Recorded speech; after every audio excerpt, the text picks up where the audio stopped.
Welcome, dear traveller, to this quiet corner of the evening where stories unfold like petals in moonlight, where mysteries whisper rather than shout, and where the world outside fades into gentle shadow.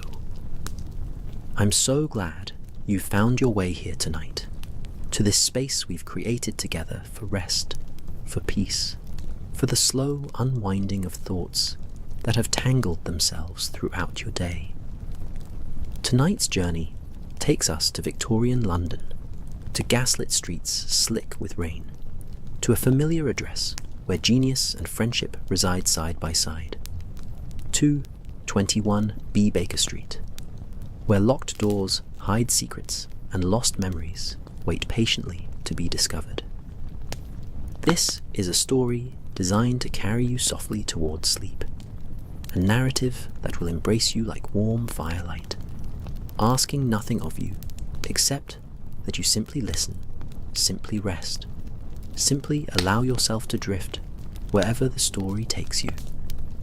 Before we begin, I wonder, where in this wide world are you listening from tonight? Perhaps you're nestled in a city apartment where distant traffic hums its eternal lullaby, or maybe you're in a countryside bedroom where branches tap gently against window panes. Wherever you are, whatever brought you here seeking rest, know that this space is yours. This story is yours, and the next hours belong entirely to peace. Now, settle in, get comfortable, and breathe with me as we begin. The rain had been falling over London for 3 days without cessation. A soft and persistent whisper against the windows of Baker Street, each droplet adding its voice to the symphony that seemed to have no ending, no beginning, only the eternal present of water meeting glass, running down in rivulets that caught the amber glow of the gas lamps outside, and transformed the world beyond into something impressionistic, something dreamlike and beautifully indistinct. Inside the familiar sitting room at 221B, the fire crackled with particular contentment in the hearth, its flames dancing in shades of orange and gold, and occasional blue, where some chemical residue from Holmes's earlier experiments lent unexpected colour to the combustion. The warmth radiating from that fireplace filled the room with such complete comfort that even the shadows seemed gentle, benevolent things, rather than harbingers of mystery or threat.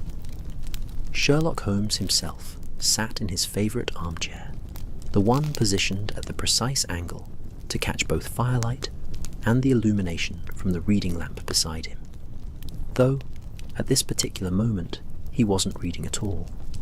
Instead, he held his pipe, that old cherry wood companion of countless contemplations, between his fingers, watching the smoke rise in lazy spirals toward the ceiling, each coil performing its slow dissolving dance, before vanishing into the general atmosphere of tobacco and coal smoke, and the faint residual scent of Mrs. Hudson's earlier tea service.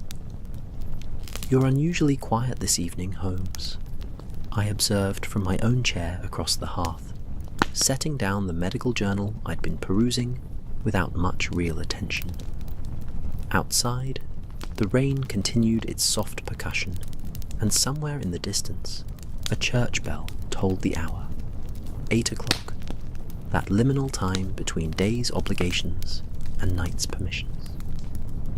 Holmes stirred, turning those remarkable grey eyes toward me with an expression I'd come to recognize over our years of friendship and shared adventures.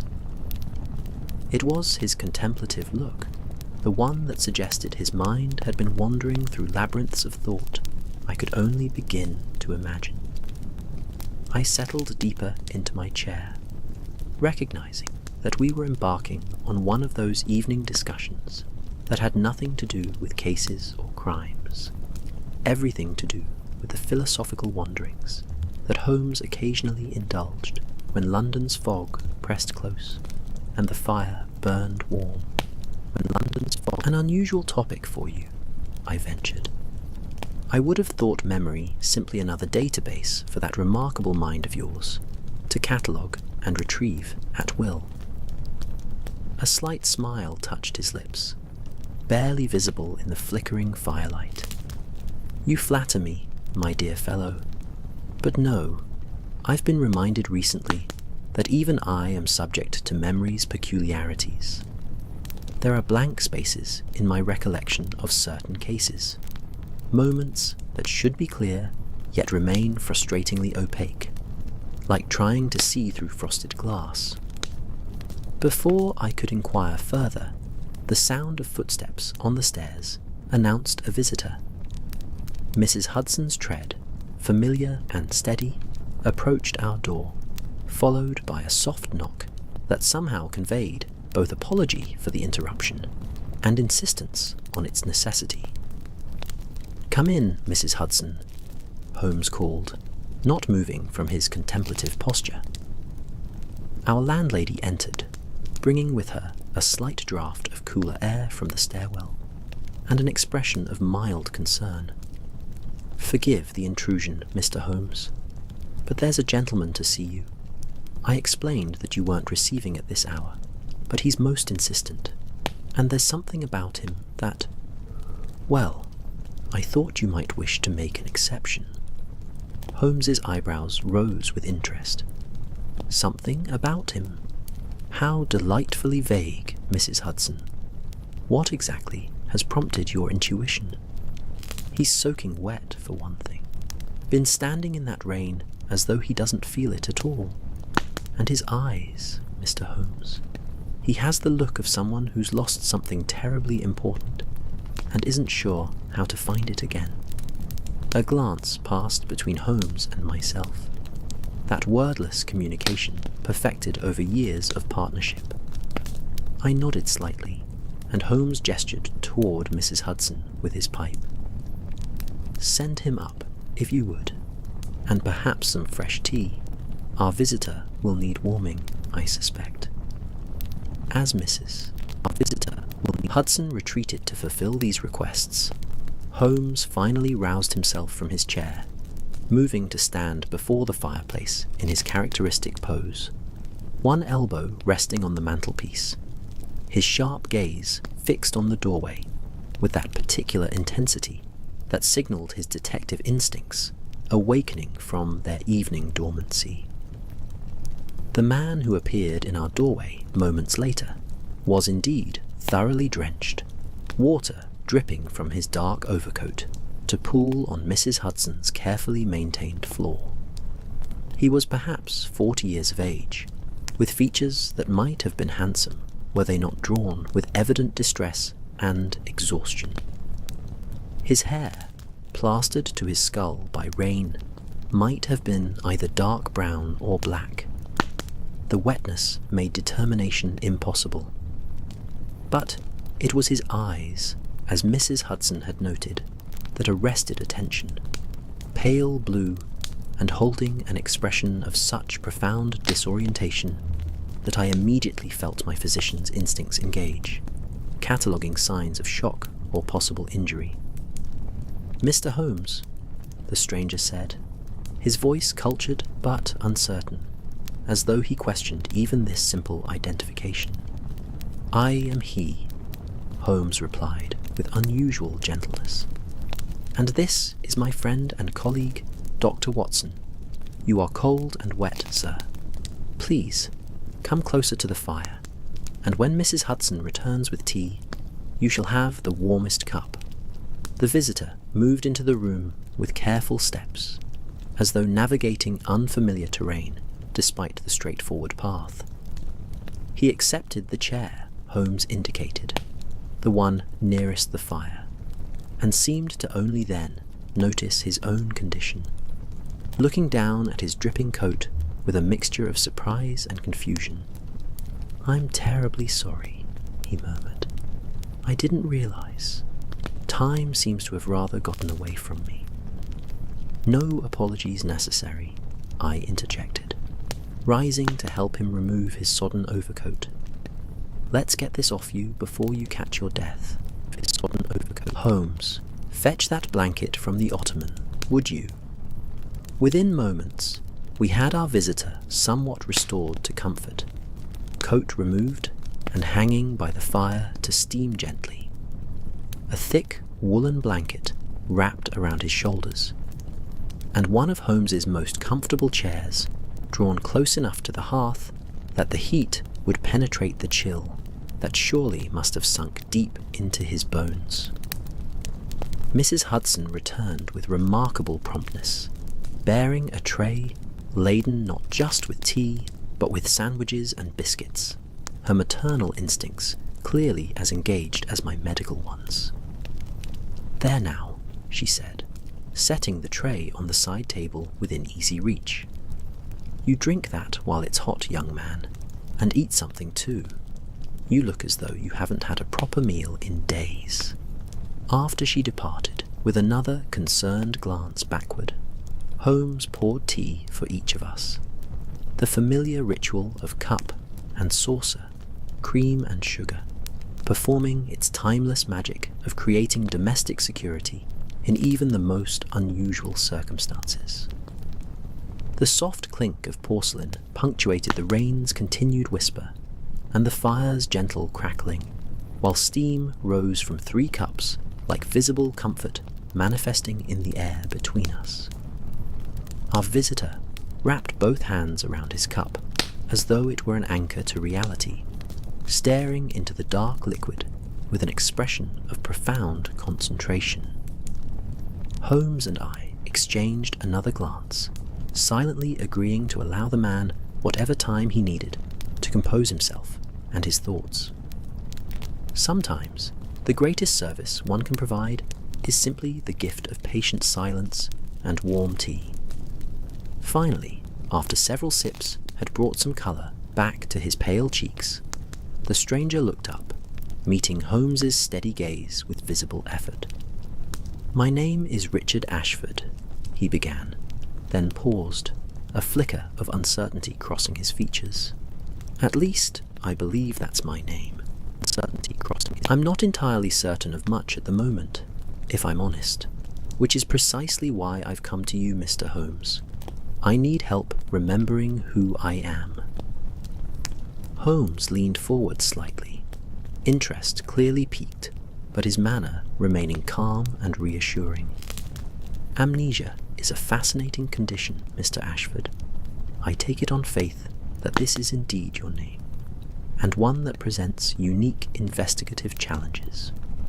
Tell me, what is the earliest thing you can recall with certainty?"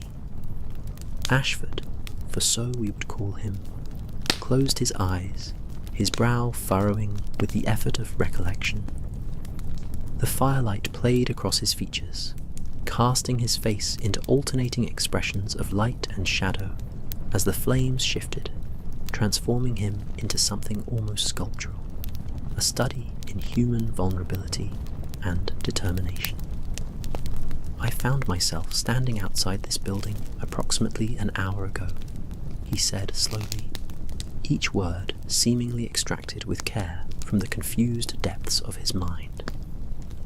"I was holding a card with this address written on it, and I knew, somehow knew with absolute certainty, that this was where I needed to be, that you were the person who could help me. But before that moment..."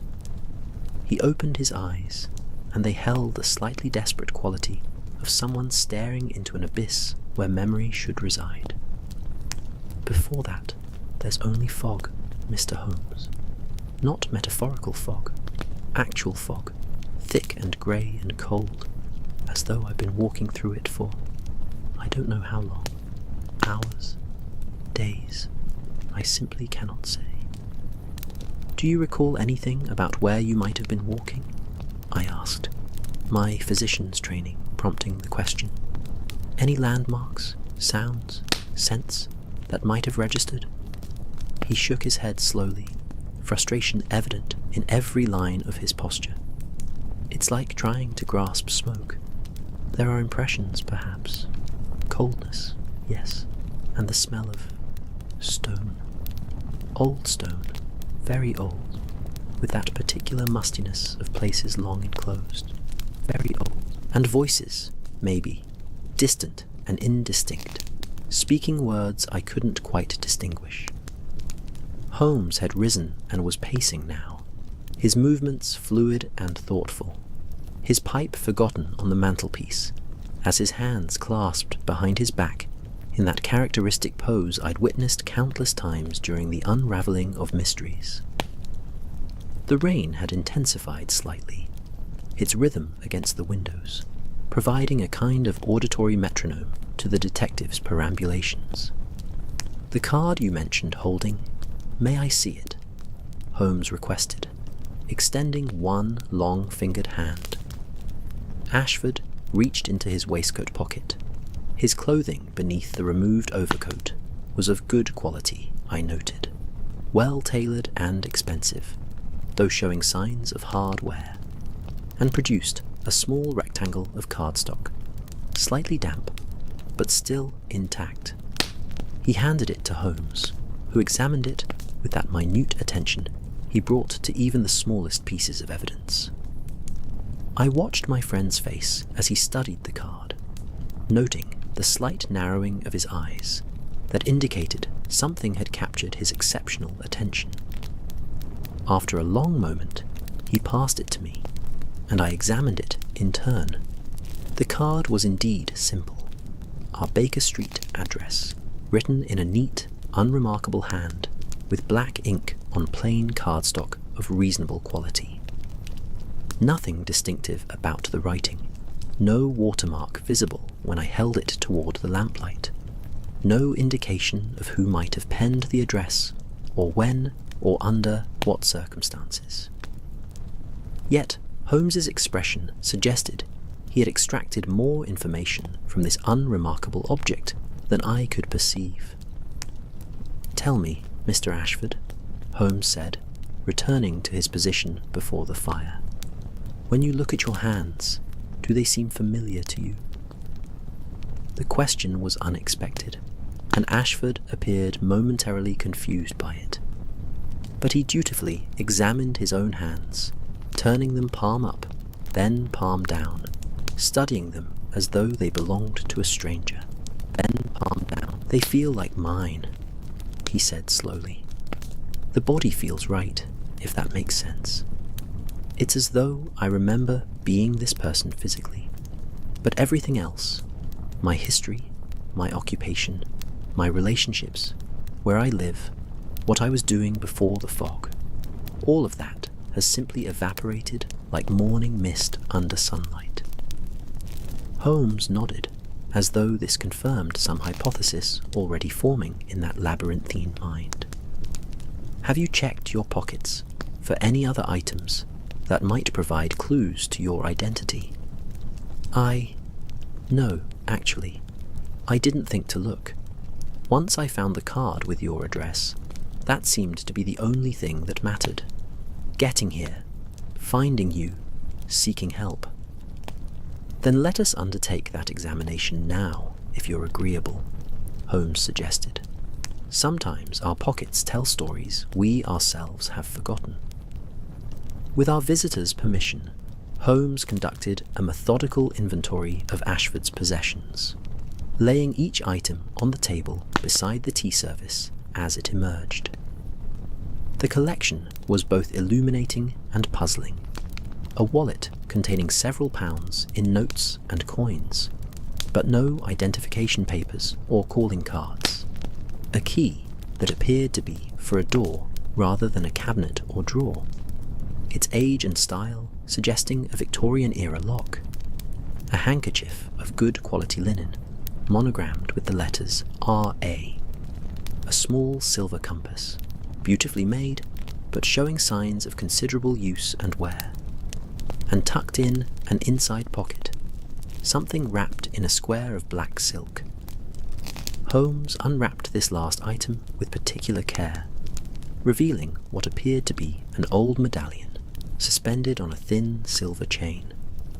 The medallion itself was perhaps 2 inches in diameter, made of tarnished silver or pewter, and bore upon its surface a symbol that drew my immediate attention.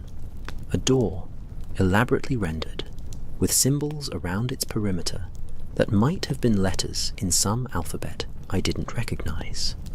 Or perhaps stylized decorative elements. Nice. Does this seem familiar to you, Mr. Ashford? Holmes asked softly, holding the medallion so that firelight played across its engraved surface.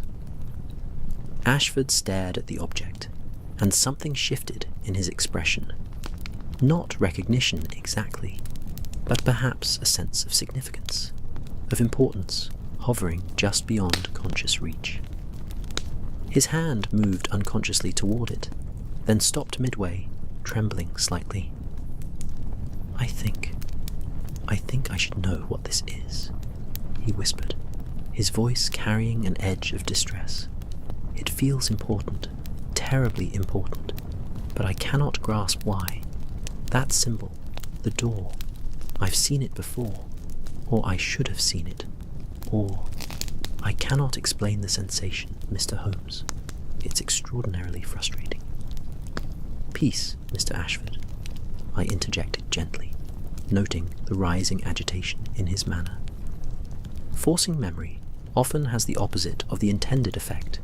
Sometimes we must allow things to return in their own time. Holmes shot me a glance of approval before carefully rewrapping the medallion and setting it aside with the other possessions. He poured fresh tea for each of us, the sound of liquid meeting porcelain providing its own form of punctuation to our unusual evening, before settling once more into his chair with that particular stillness that indicated deep thought in progress. The rain continued outside, its constancy almost mesmerizing in its reliability. Somewhere in the building, a floorboard creaked as Mrs. Hudson moved about on the floor below, and the church bell tolled again. 8:30, the evening deepening around us, like a cloak settling onto shoulders.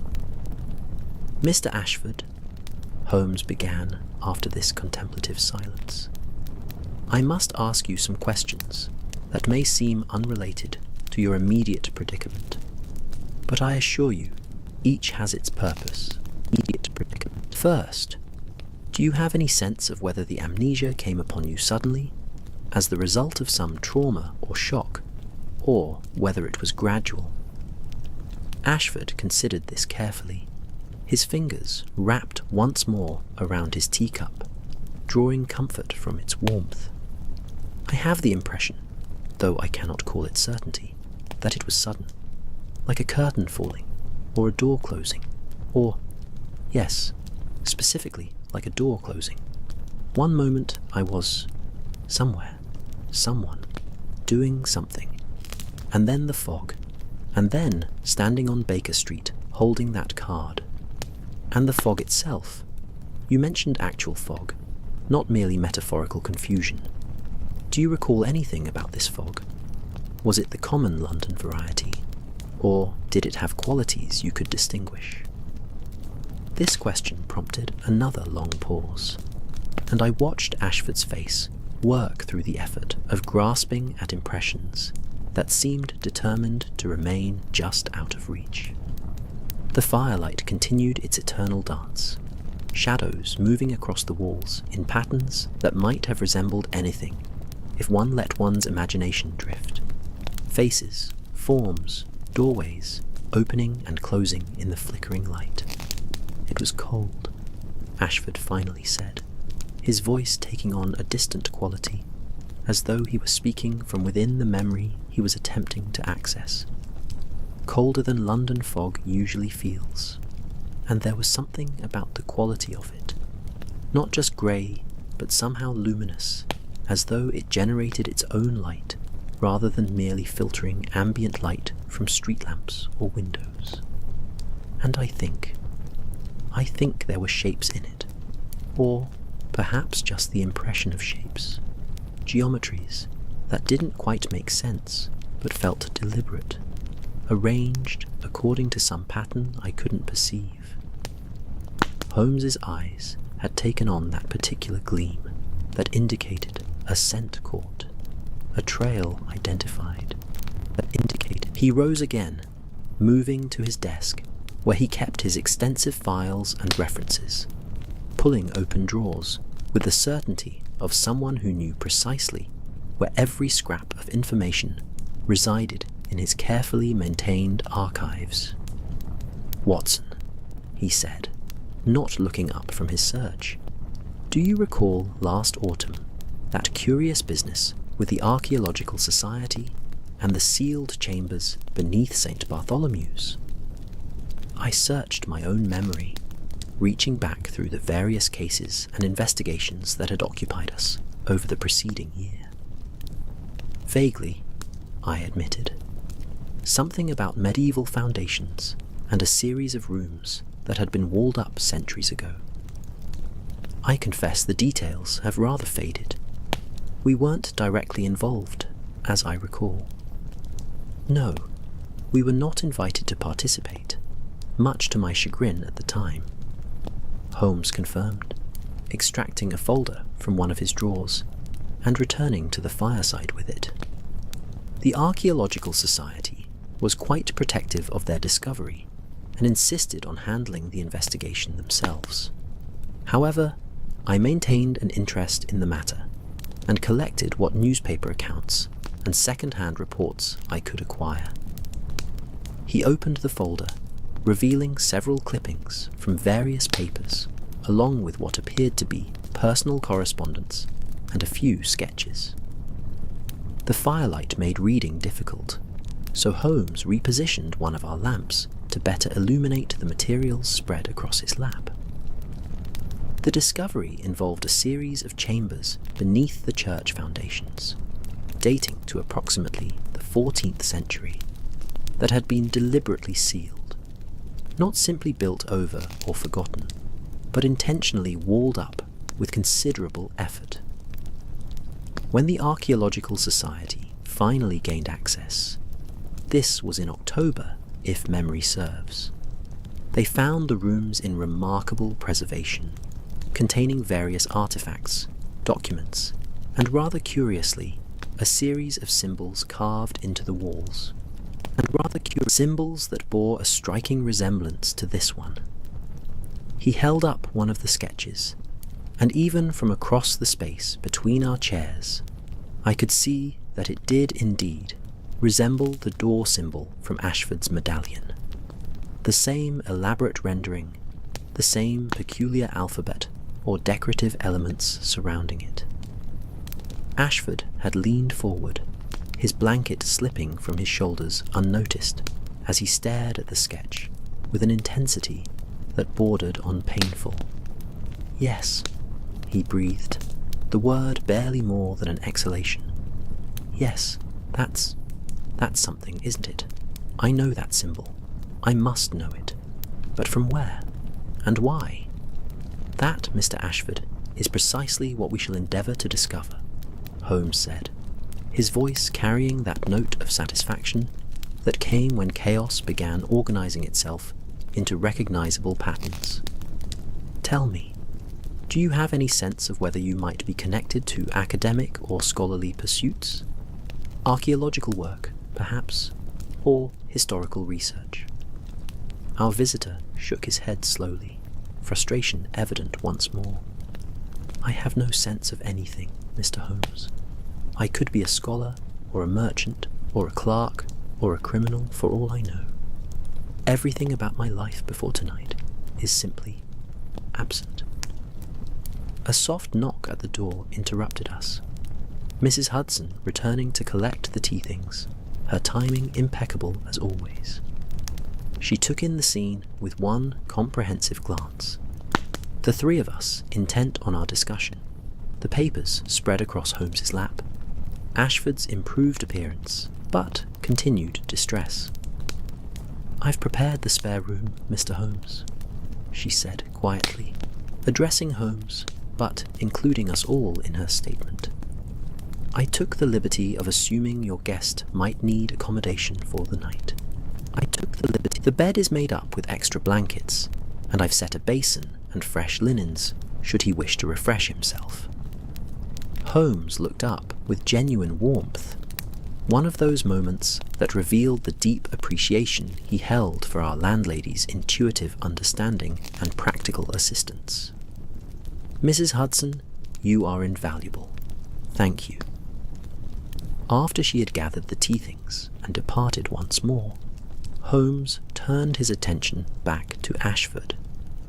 "You should rest, Mr. Ashford. Exhaustion will not serve our investigation, and morning often brings clarity that night obscures. Tomorrow we shall visit the Archaeological Society and see what connections we might establish between your medallion, these symbols, and the chambers discovered last autumn. Does this plan seem agreeable to you?" Ashford nodded slowly, the earlier adrenaline of his arrival clearly giving way to profound weariness now that he was warm, dry, and in the presence of assistance. "I'm grateful, Mr. Holmes, Dr. Watson, more grateful than I can properly express. To be so lost, so disconnected from one's own identity, it's a particularly unsettling form of isolation." "We shall restore what has been lost," Holmes said with quiet confidence. "Memory is remarkably resilient, and I suspect that yours has not been destroyed, but merely obscured. The question is whether this obscuration is the result of natural causes, trauma, illness, shock, or whether it has been deliberately induced by external agency."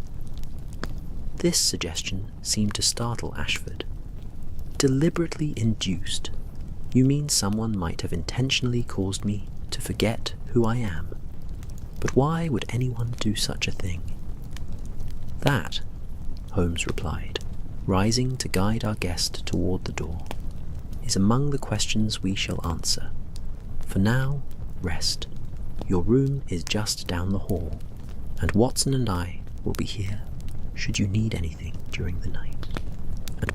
Sometimes memories return in dreams, so pay attention to whatever images or impressions come to you in sleep.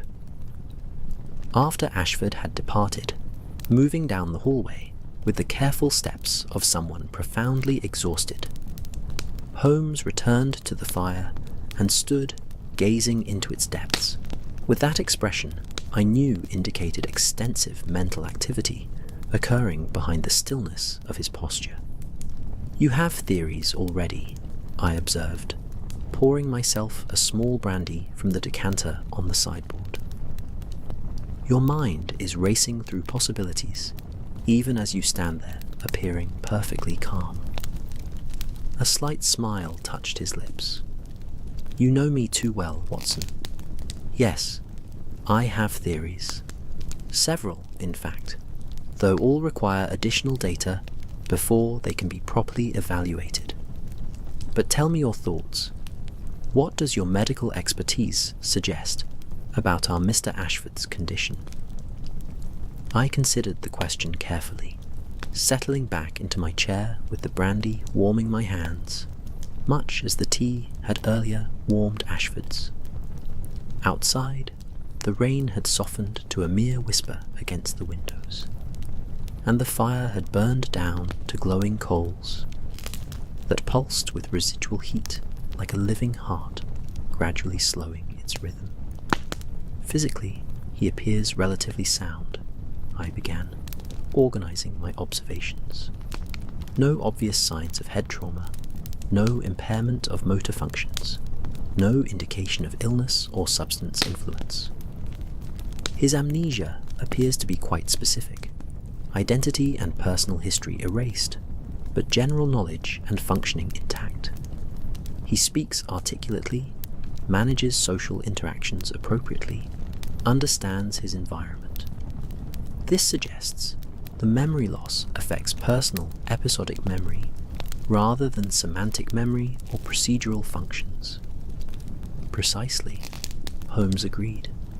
"He has forgotten his story, but not how to navigate the world. This pattern is consistent with certain forms of psychological trauma, but also, and this interests me considerably, with certain experimental techniques rumoured to be under investigation by various parties interested in the manipulation of consciousness and memory. I felt a chill that had nothing to do with any physical cold. Holmes, you're not suggesting some sort of deliberate mental interference. That's rather the stuff of sensational fiction, isn't it? Is it?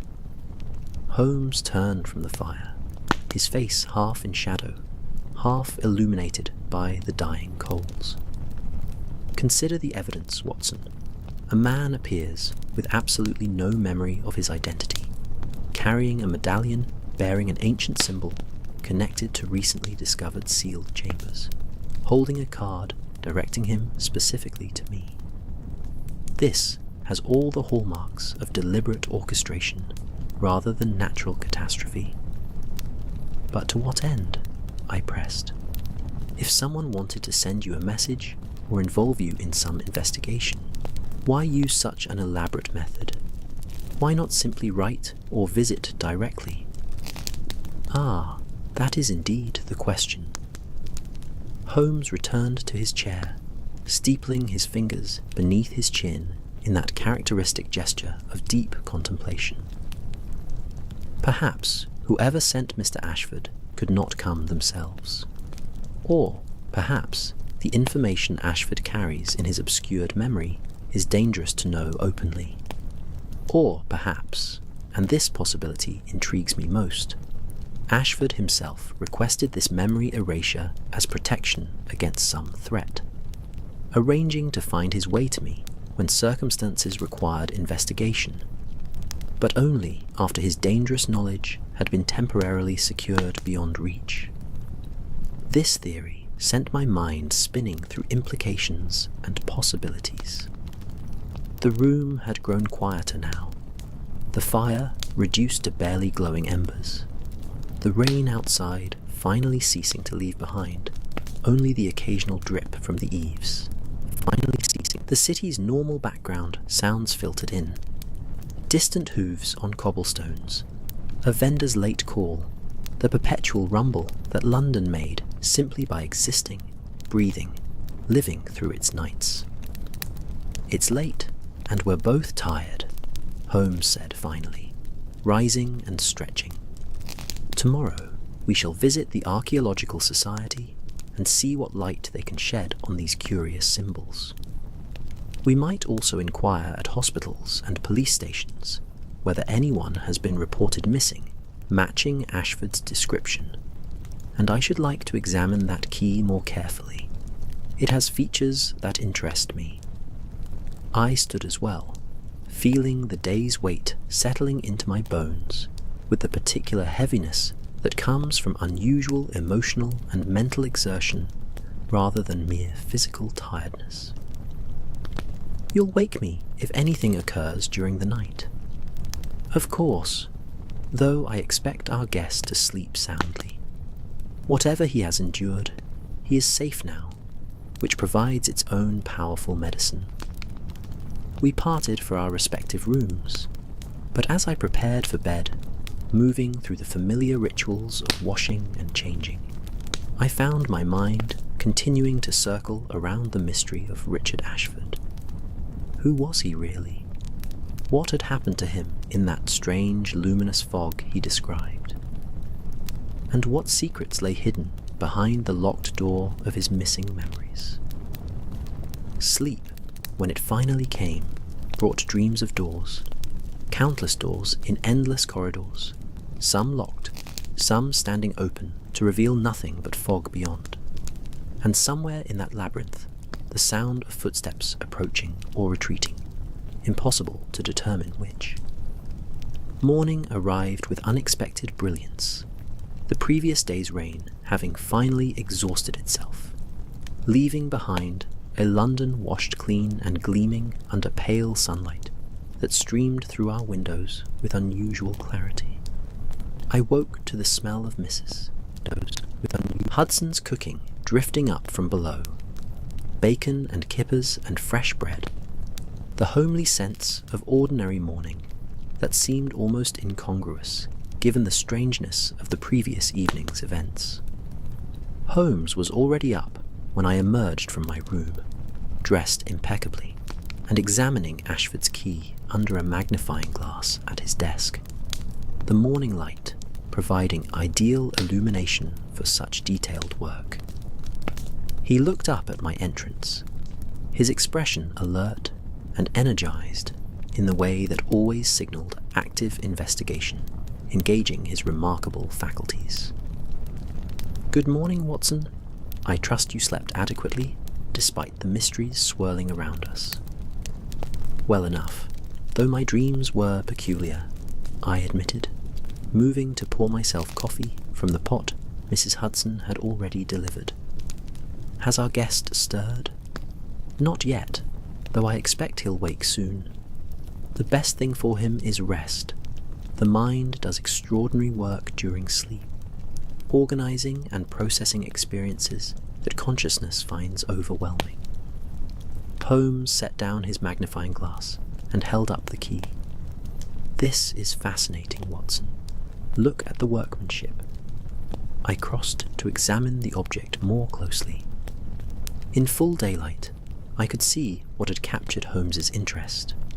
The key was indeed old, Victorian certainly, but with design elements that suggested even earlier origins, perhaps Georgian. The metal was brass, tarnished with age but still sound, and the keys bit, the part that would enter the lock, bore a complex pattern of notches and wards that indicated a sophisticated locking mechanism.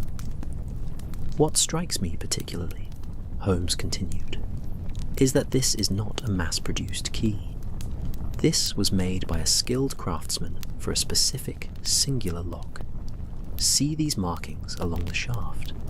Those are maker's marks, but not from any commercial locksmith. This is custom work, commissioned for a particular purpose. Can you determine anything about what sort of door it might unlock? The size and weight suggest a substantial door, not a bedroom or cabinet, but rather an exterior door, or perhaps a heavy interior door, designed for security rather than mere privacy. A door protecting something valuable or secret." The sound of footsteps in the hallway announced Ashford's awakening. Moments later, he appeared in the doorway, looking considerably improved from his bedraggled state of the previous evening. He had clearly made use of Mrs. Hudson's provided basin and linens, his hair now dry and neatly combed, his clothing straightened as much as possible, given its worn condition. "Good morning," he said, his voice carrying less confusion than before, but still that underlying note of disorientation. "I hope I haven't overslept." "Not at all," I assured him. "Come, have some coffee and breakfast. Mrs. Hudson has outdone herself, as usual." As if summoned by mention of her name, our landlady appeared with additional plates and dishes, laying out a breakfast spread that could have satisfied twice our number.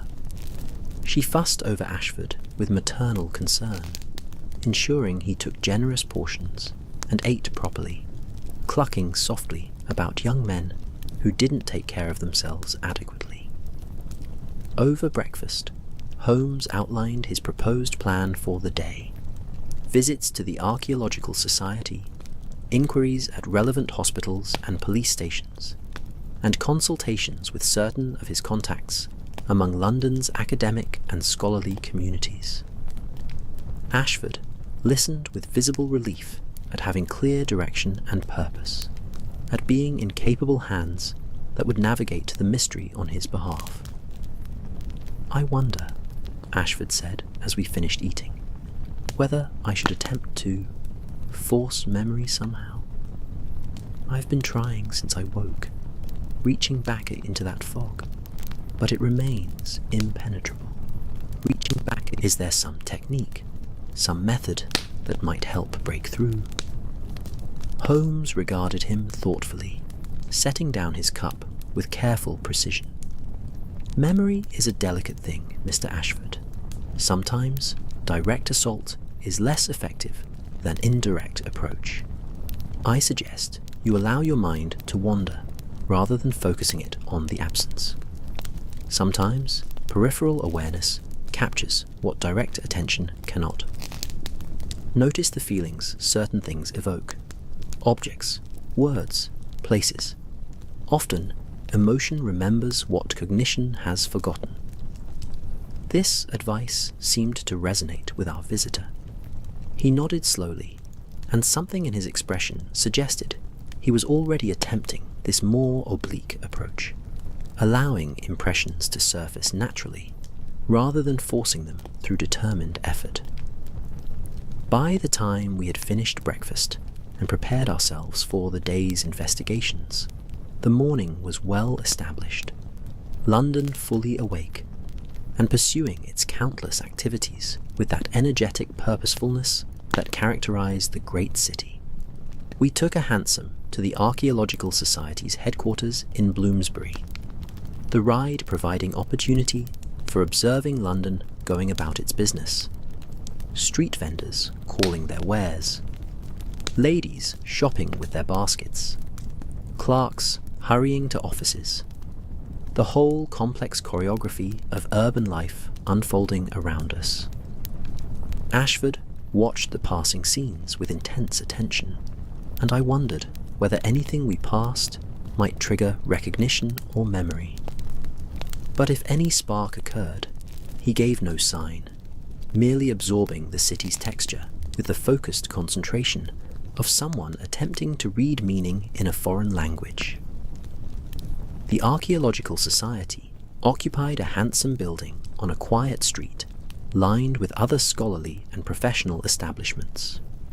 The Royal Historical Society several doors down, a publisher of academic texts across the way, a gentleman's club for university men at the corner across the way. We ascended the steps and entered a foyer decorated with various artifacts under glass. The walls hung with paintings depicting famous archaeological discoveries and ancient sites. A clerk at the reception desk greeted us with professional courtesy, though his expression turned slightly wary when Holmes produced his card and requested to speak with whoever was most knowledgeable about the recent discovery beneath St. Bartholomew's Church. That would be Dr. Cornelius Blackwood, the clerk said, examining Holmes's card with evident recognition of the name. I shall inquire whether he is available to receive visitors. May I ask the nature of your interest in the St. Bartholomew's discovery? You may tell Dr. Blackwood that I have information concerning the symbols found in those sealed chambers, and that the matter is both urgent and delicate. The clerk disappeared through an inner door, leaving us in the foyer to examine the displayed artifacts. Ashford moved among the cases with visible interest, pausing before a display of ancient keys, a curious synchronicity given the key in his own pocket. Do these stir any recognition? I asked quietly, joining him before the display. He shook his head slowly, but his expression was thoughtful rather than merely frustrated. No specific memory, but there's a feeling. I cannot quite articulate it. A sense of familiarity with antiquity itself, perhaps. As though I have spent time among old things, old places. Does that make any sense? Perfect sense, Holmes interjected, having joined us. It suggests your profession or serious avocation likely involves historical or scholarly work. Your bearing, your vocabulary, your manner of thought, all point to education and intellectual pursuits. We are narrowing the possibilities. The clerk returned, accompanied by a distinguished-looking gentleman of perhaps 60 years, with silver hair and sharp blue eyes behind wire-rimmed spectacles. He carried himself with the confident authority of someone accustomed to respect and intellectual deference. Mr. Holmes, he said, extending his hand. "Dr. Cornelius Blackwood, your name is, of course, well known, though I confess I'm surprised to find your interests extending into archaeological matters." The clerk mentioned symbols from our St. Bartholomew's discovery. Holmes shook the proffered hand firmly. "Dr. Blackwood, thank you for seeing us without prior appointment. May I introduce my colleague, Dr. Watson, and Mr. Richard Ashford? Our business is indeed urgent, and I would prefer to discuss it in more private surroundings if possible." Blackwood's eyes had moved to Ashford, and something flickered in their depths. Recognition, perhaps, or simply intense curiosity. "Of course, please come to my office." We followed him through a maze of corridors lined with bookshelves and filing cabinets, past rooms where scholars bent over documents and artifacts, the whole place possessing that particular atmosphere of dedicated intellectual pursuit, that mixture of mustiness and learning that characterizes libraries and museums and societies devoted to preserving and studying the past. Dr. Blackwood's office was predictably cluttered with papers, books, artifacts, and curiosities, the organized chaos of an active scholarly mind. He cleared chairs for us and settled behind his desk, steepling his fingers in a gesture unconsciously similar to Holmes's characteristic pose.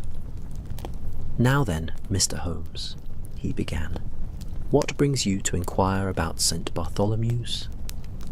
Rather than answer directly, Holmes produced Ashford's medallion, still wrapped in its black silk, and laid it carefully on the desk before unwrapping it to reveal the engraved symbol.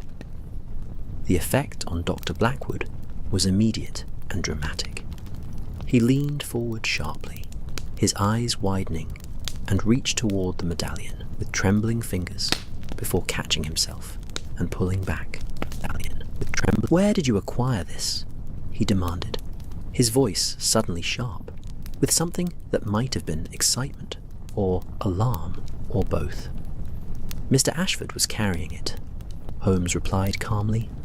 "He came to me last night, suffering from complete amnesia, no memory of his identity, his history, or how he came to possess this medallion. However, he also carried this address in his pocket, suggesting that someone wished him to find his way to me specifically." Blackwood's gaze swung to Ashford, studying him with renewed intensity. "You truly have no memory of who you are or where you acquired this?" "None whatsoever," Ashford confirmed. "Does the symbol mean something to you, Dr. Blackwood? Do you perhaps know who I am?"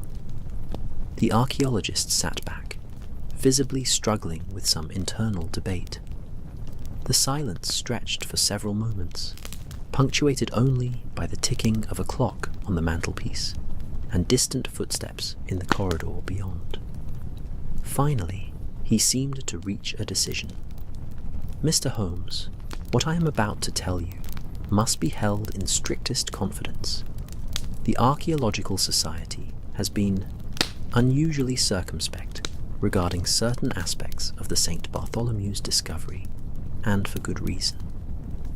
There are elements to what we found that extend beyond mere historical interest into realms we do not yet fully understand." Holmes leaned forward, his full attention engaged. "You have my word, Dr. Blackwood, as well as Dr. Watson's. Whatever you share will be treated with appropriate discretion." Blackwood nodded slowly, then rose and moved to a locked cabinet across the room. He produced a key from his waistcoat, unlocked the cabinet, and withdrew a leather portfolio, which he brought back to the desk and opened with careful reverence. Inside were photographs, sketches, and detailed notes documenting the St. Bartholomew's discovery. He spread several photographs before us, revealing stone chambers captured in the flat tones of archaeological documentation, The walls of these chambers were covered in carved symbols, the same door motif repeated in various sizes and configurations, surrounded by the peculiar alphabet or decorative elements we had seen on Ashford's medallion. These chambers were sealed in the 14th century, Blackwood explained, his voice taking on the cadence of a lecturer warming to his subject. Our initial survey suggested they might have been monastic storage areas, or perhaps crypts, but when we gained full access and began proper documentation, we realized we were dealing with something far more unusual. He shuffled through the photographs, selecting several that showed what appeared to be a central chamber, larger than the others, with a distinctive arrangement. At the center of this chamber stood a structure that could only be described as a door frame, a carved stone doorway, standing free, leading nowhere, opening onto only the chamber wall behind it. A symbolic door, I suggested, studying the photographs. That was our initial interpretation, Blackwood agreed. But there are peculiarities. For one thing, the amount of effort invested in creating and sealing these chambers seems vastly disproportionate to a merely symbolic structure. For another, we found documents, fragmentary, damaged by time, but still partially legible, that described this door as something more than symbolic. A threshold. One text called it a passage to memory and forgetting. Ashford had gone very still, staring at the photographs with an expression I couldn't quite read. A passage to memory and forgetting, he repeated softly. I know those words. I've heard them, or read them, or I know them. Do you know this man, Dr. Blackwood? Holmes asked directly. Have you seen him before? Perhaps in connection with your work at St. Bartholomew's? The archaeologist hesitated, then nodded slowly. He looks familiar, though I cannot place precisely where or when I might have encountered him. We had several scholars consulting on the project, linguists, historians, experts in medieval symbolism. It's possible Mr. Ashford was among them, though I would need to check our records to be certain. We would appreciate access to those records, Holmes said. Additionally, I would like to examine the chambers themselves if that can be arranged.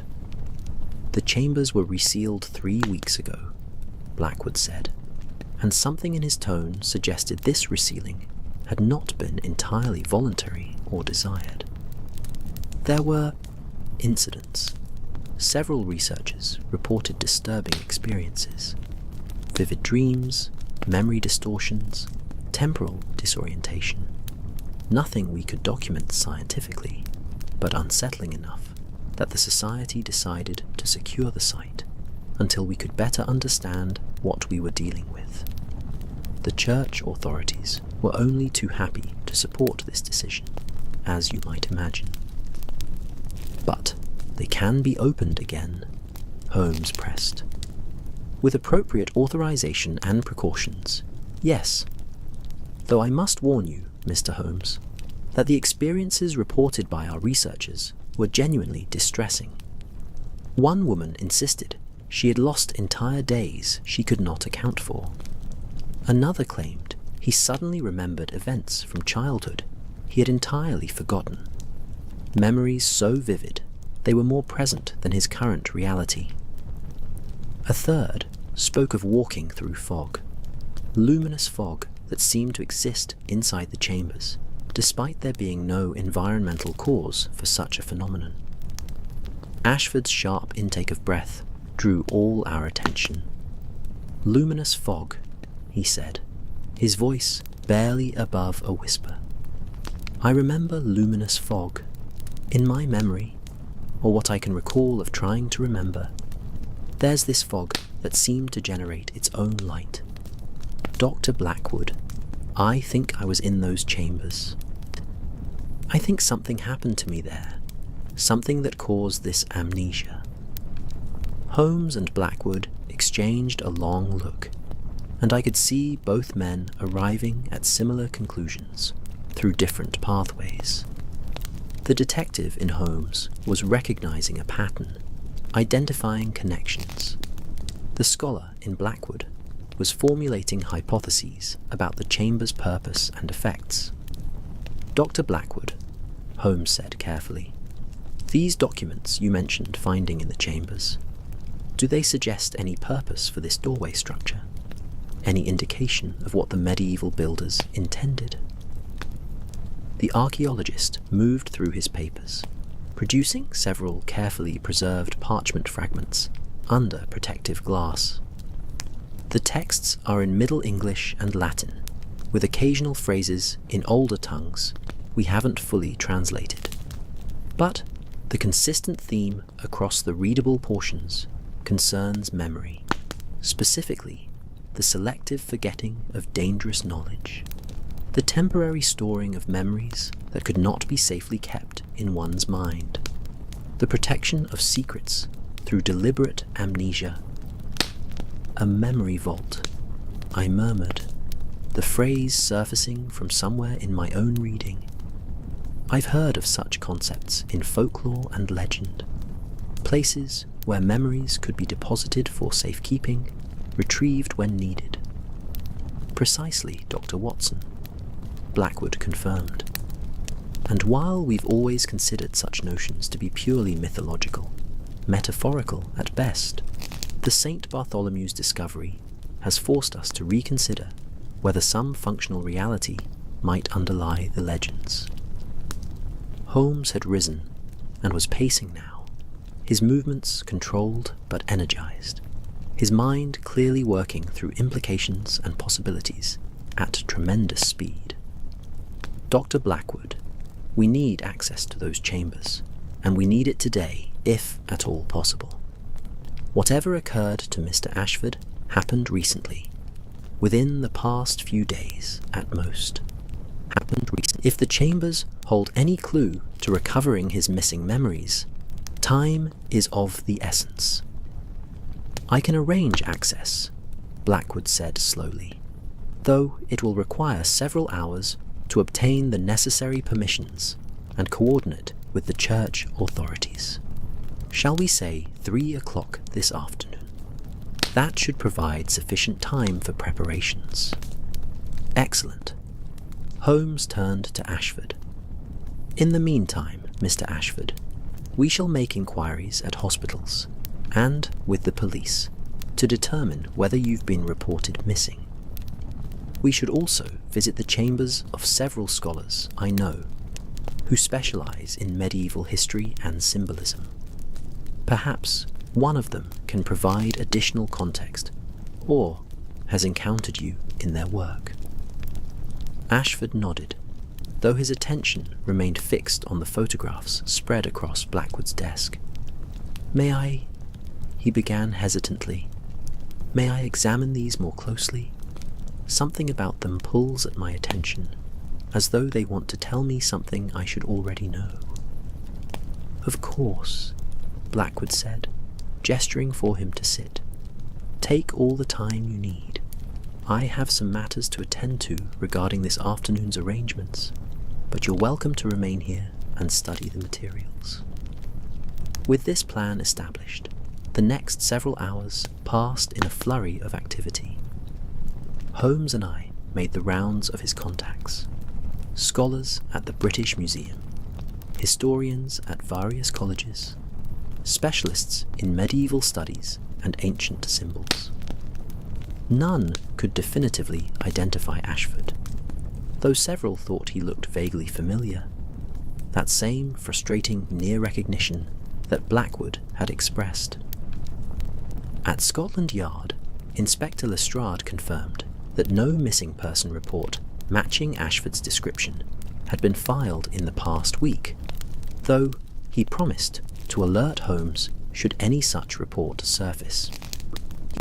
Inquiries at several hospitals yielded similar negative results.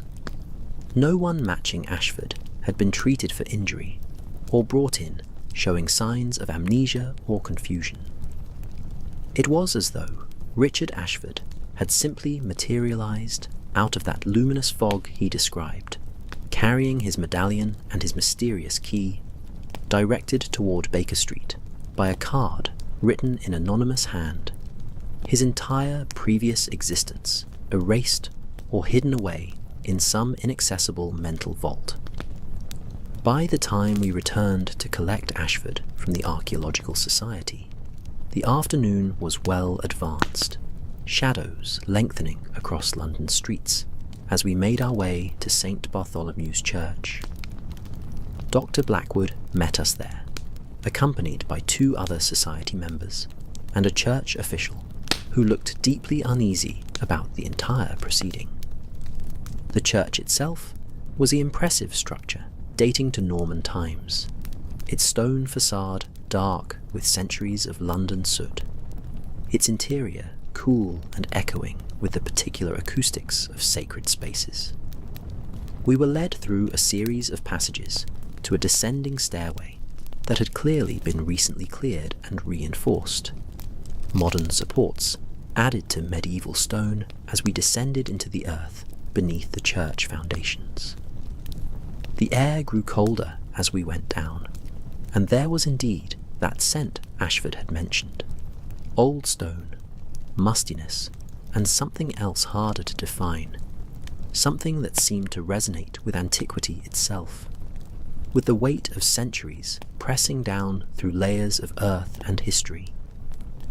At the bottom of the stairs, we encountered a modern door, incongruous against the ancient stone, which Blackwood unlocked with a contemporary key.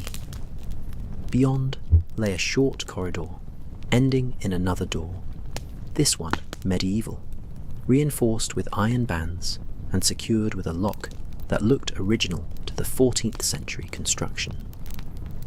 "Here is where things become interesting," Blackwood said, producing another key, this one as old as the door itself, producing another. This lock was still functional when we discovered it, though we had to create a new key based on the original mechanism. The medieval builders created a sophisticated security system for something they clearly wished to keep well secured. He inserted the key, and the lock turned with a grinding sound that seemed to echo not just through the physical space, but somehow through time itself, a sound that had not been heard in centuries until the Archaeological Society's recent work. The door swung inward on hinges that protested with deep groans, and beyond lay the chambers captured in the photographs we had studied earlier. We entered with cautious steps, Blackwood distributing modern lanterns to supplement the electric lighting that had been rigged for the researchers' earlier work. The illumination revealed walls covered in those carved symbols. The door motif repeated endlessly in a pattern that drew the eye and seemed to shift subtly, depending on how one focused attention, now appearing random, now revealing geometric precision, now suggesting some meaning just beyond conscious grasp. Ashford had stopped just inside the entrance, his breathing suddenly rapid and shallow. Holmes noticed immediately, as did I, and we both moved to steady him should he feel faint. "Easy," I murmured, taking his arm. "Breathe slowly. What are you feeling?" "Recognition," Ashford gasped, his eyes wide and fixed on the carved walls. "This place. I know this place. I've been here, stood here, but I cannot remember when or why or what I did here." Holmes was watching him intently, his detective's mind clearly cataloguing every nuance of response. "Don't force it, Mr. Ashford. Simply allow whatever impressions come to surface naturally. Dr. Blackwood, where is the central chamber with the doorway structure?" "This way," Blackwood said, leading us deeper into the complex of rooms. We passed through several interconnected chambers, each covered in the symbolic carvings, each somehow contributing to a growing sense of disorientation. Not unpleasant exactly, but unsettling, as though the normal rules of space and perception functioned slightly differently within these ancient walls. The temperature seemed to fluctuate without apparent cause, cold pockets alternating with areas of unexpected warmth. The quality of sound changed too, our footsteps sometimes echoing sharply, sometimes muffled, as though the stone absorbed rather than reflected the vibrations. And then we entered the central chamber, and I understood immediately why the researchers had found this place so disturbing.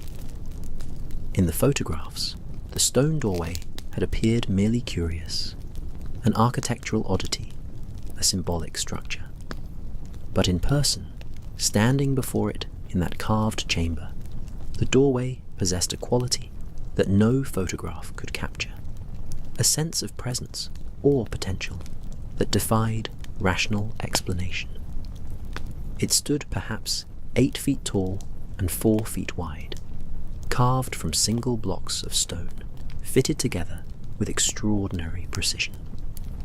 The symbol of the door was carved repeatedly into its surface, and those strange alphabetic or decorative elements spiraled around its frame in patterns that seemed to draw the eye inward, toward the empty doorway, toward the chamber wall visible beyond. Except, and here my rational mind struggled to reconcile what my senses reported, the wall visible through the doorway didn't quite seem to be the wall I could see around the doorway's edges. The perspective was somehow wrong, or the depth was different, or I couldn't articulate the wrongness exactly, only that looking through that doorway created a subtle vertigo, a sense that space functioned differently within its frame. Ashford had moved forward as if drawn by invisible threads, approaching the doorway with slow, mesmerized steps. Holmes followed close behind, ready to intervene should anything unexpected occur, while I positioned myself to assist if needed. Dr. Blackwood and his colleagues remained near the chamber entrance, observing with professional interest, but maintaining respectful distance. "I stood here," Ashford said softly, stopping just before the threshold. "I remember standing exactly here, though I cannot remember when or what I was doing. And there was someone with me, someone important, someone I trusted.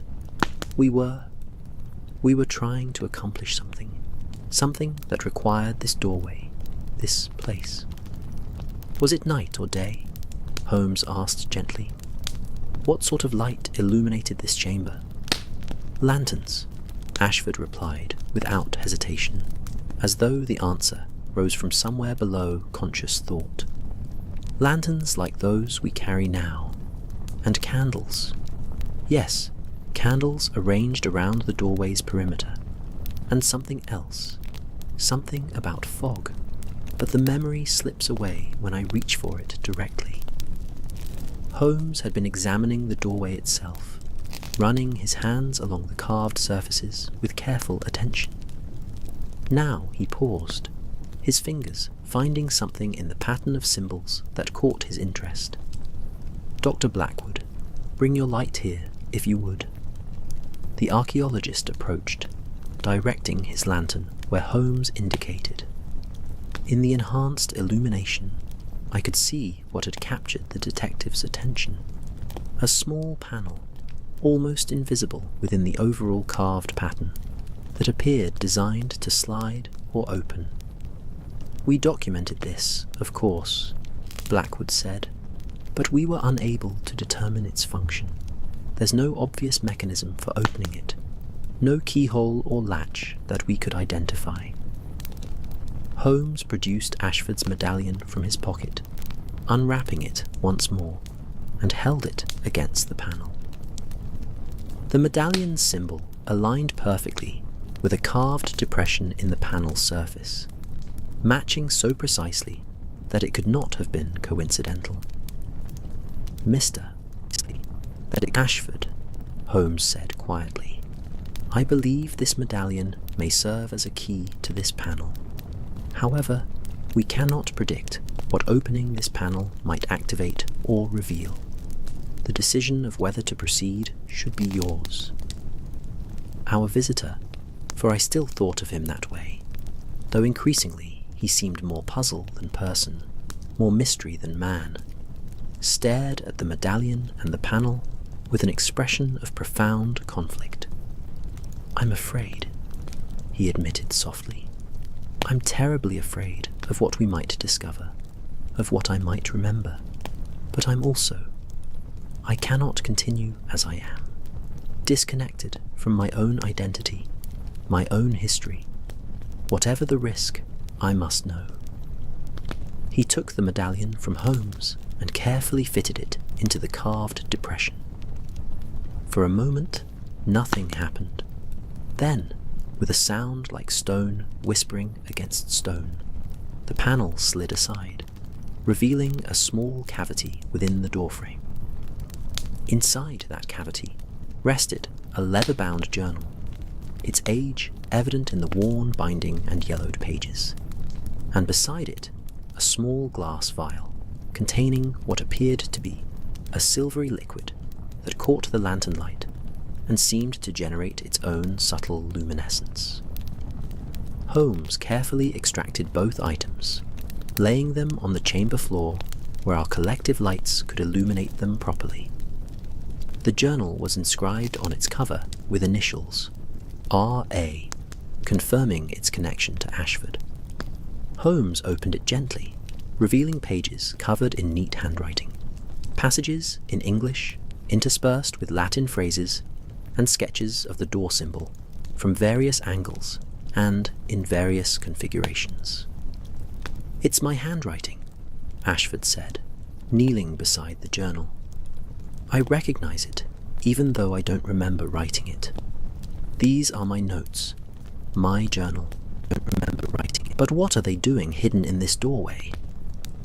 I suspect, Holmes said slowly, examining the vial with extreme caution, that this journal contains information you deliberately chose to forget.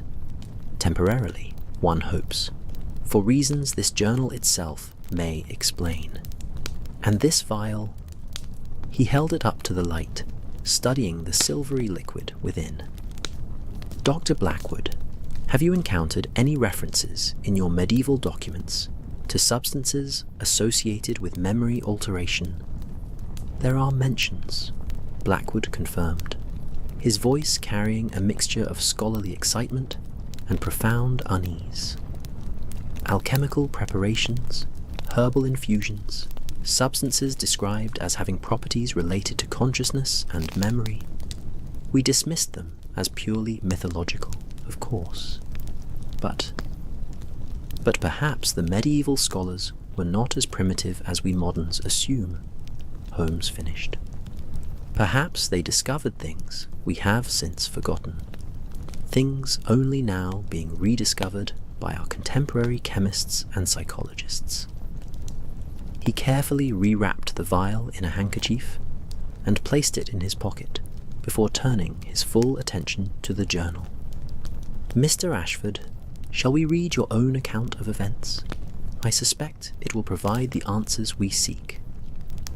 Ashford nodded mutely, his eyes fixed on the journal with mingled hope and dread. Holmes opened to the first page and began reading aloud, his voice echoing softly in the stone chamber, accompanied by the breathing of those gathered and the subtle acoustic peculiarities of the ancient space. The journal entries were dated beginning 6 weeks earlier, and they told a story of scholarly pursuit becoming something far more complex and dangerous. Richard Ashford, it emerged, was indeed a scholar of medieval history, specializing in obscure religious and mystical traditions. He had been consulting for the Archaeological Society on the Seine. He had Bartholomew's discovery, tasked with translating the fragmentary documents and interpreting the symbolism of the carved chambers. But as he delved deeper into the materials, he had begun to uncover references to something the medieval builders called the memory door. Not a symbolic construct, but an actual threshold between ordinary consciousness and what the texts described as the realm of pure memory. A place outside normal time where thoughts and experiences could be stored, accessed, or deliberately obscured.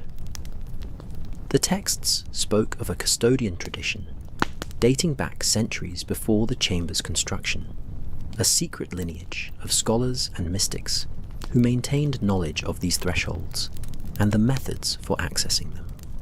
And according to the fragments Ashford had pieced together, there remained modern descendants of this tradition, individuals who still knew the old methods, still guarded the old secrets.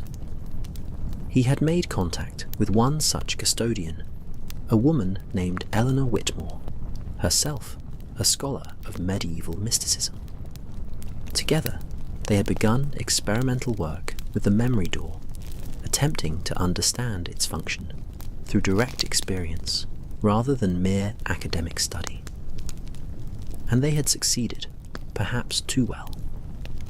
The journal described multiple sessions in the chamber, using preparations based on medieval alchemical recipes, speaking phrases in dead languages before the carved doorway, and experiencing translocations of consciousness was how Ashford described it. Moments of perceiving time and memory as fluid rather than fixed, of accessing experiences from their own pasts with preternatural clarity, of touching something vast and strange that existed beyond normal awareness. But with each experiment, the effects became more intense, more difficult to control. And then, Ashford had uncovered something in the documents that changed everything, a warning about forces that opposed the custodian tradition, groups that sought to control or destroy access to the memory door, that considered such knowledge too dangerous to exist outside their own carefully controlled circle. The journal's later entries grew increasingly urgent and paranoid. Ashford documented being followed, his rooms being searched, attempts to intimidate him into abandoning his research. He and Eleanor had decided that the only way to protect what they'd learned, and to protect themselves, was to use the very capabilities of the memory door that they'd been studying. The plan, as detailed in the journal's final entries, was for Ashford to undergo a temporary memory separation using one of the medieval preparations, the silvery liquid in the vial, a compound whose recipe they had painstakingly reconstructed from the fragmentary texts. This preparation would allow him to separate dangerous knowledge from active memory, storing it in a kind of mental vault that could only be accessed by returning to the memory door with appropriate triggers. He would arrange to find his way to Sherlock Holmes. The journal included detailed reasoning for this choice, praising Holmes's discretion and analytical capabilities, carrying the address on a card but no other identification. The medallion would serve as the key to recovering the hidden journal, and the journal itself would explain the situation and provide instructions for reversing the memory separation should circumstances permit. The final entry was dated 4 days earlier, written in the hours before Ashford intended to undergo the memory separation procedure.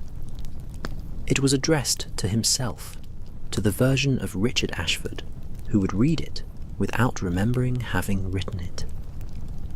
To my future self, lost and confused, frightened by the absence of identity and history, I am sorry for what I have put you through. Know that this was the only path I could see to protect what we've discovered and to protect Eleanor, who cannot undergo this process herself, for reasons I dare not commit, even to this hidden journal. You stand now before the memory door, the threshold we have crossed so many times in our research. The preparation has done its work. Your dangerous knowledge is temporarily stored beyond conscious reach. But it is not gone, merely hidden, and it can be recovered. To restore memory, you must drink the remaining contents of the vial you found with this journal. You must stand within the memory door's threshold, and you must speak the phrase of opening, the words we learned together. Aperio portam memoriae, redio ad me ipsum. Open the door of memory, I return to myself. But know this, my future self. Once you remember, you will also remember why the forgetting was necessary. You will understand the danger Eleanor faces, the threat that pursues us both. And you will have to decide whether to keep the secret or to reveal it to those who might help or might destroy. Trust Holmes. Trust Watson. Trust your own judgment in this strange present you now inhabit.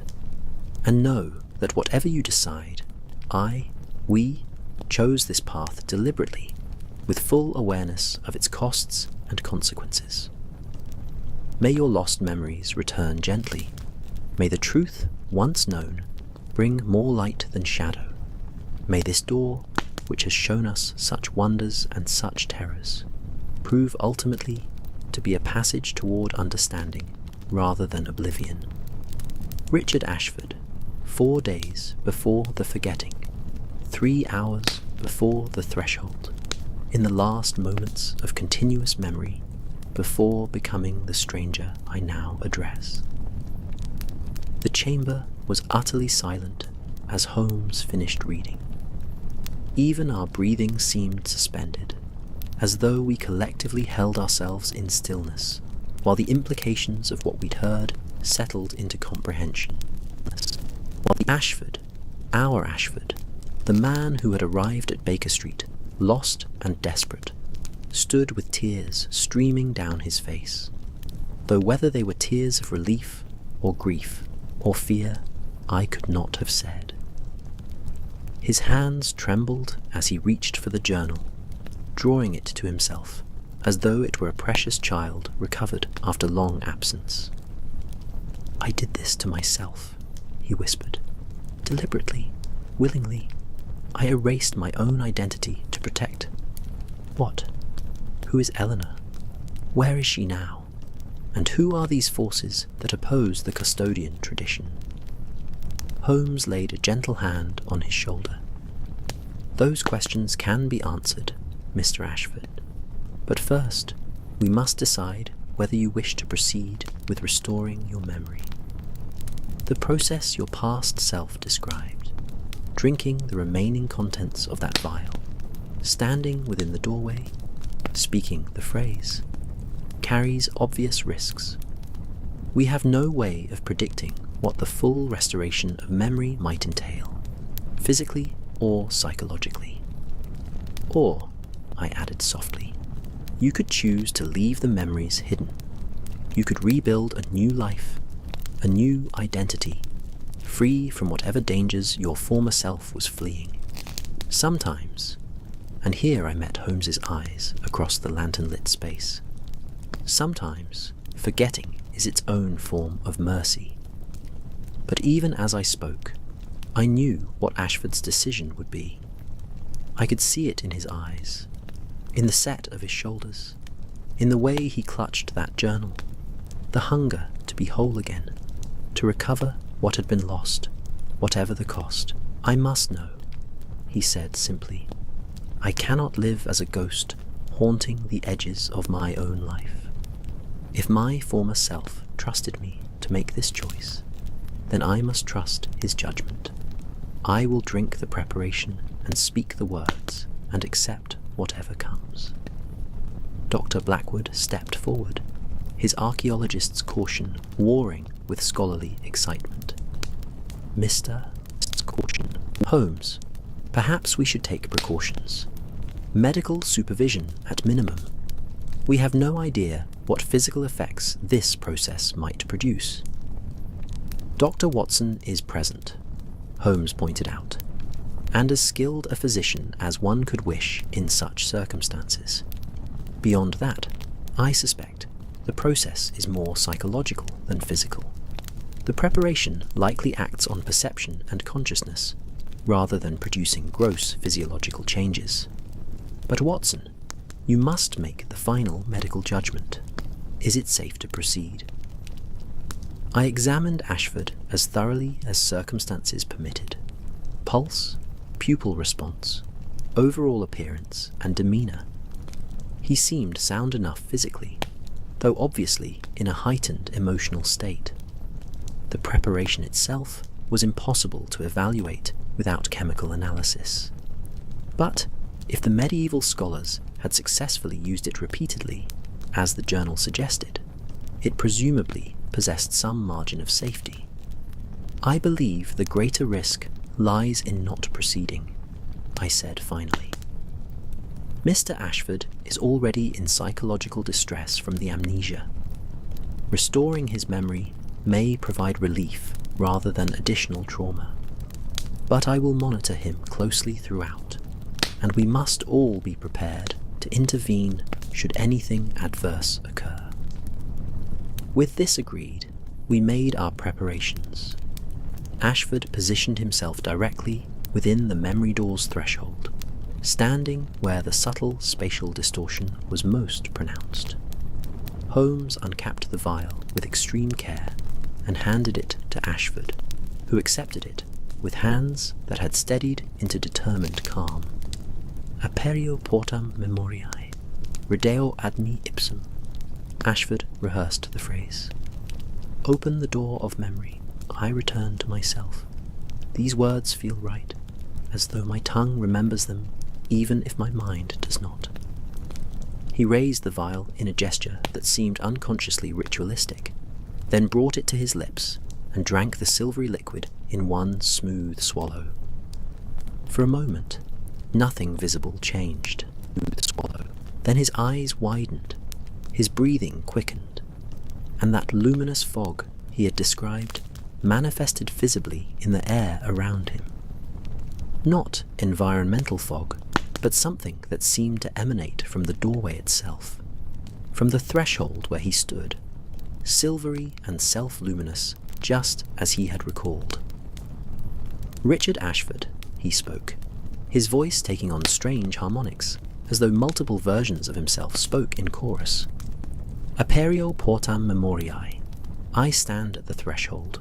I speak the words of return. Redeo admi ipsum. I remember. And then the fog intensified, swirling around him in complex patterns, and Ashford's face transformed through rapidly shifting expressions. Recognition, understanding, fear, joy, sorrow, all flickering past, like pages of an emotional catalogue, flipping at tremendous speed. His body remained motionless within the doorway, but it was clear that internally, psychologically, he was experiencing something of profound intensity. Holmes watched with that fierce attention he brought to moments of revelation, every sense alert, missing nothing. Dr. Blackwood and his colleagues had backed away instinctively, their scholarly courage overwhelmed by the obvious strangeness manifesting before us. I maintained my position close enough to intervene medically if needed, though I confess I had no idea what I would actually do if Ashford collapsed or showed signs of distress.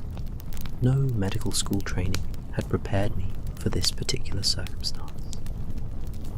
The fog continued its complex dance for what felt like endless minutes, but was probably less than 2. Then, as suddenly as it had appeared, it began to dissipate, fading from visibility like frost melting under morning sun.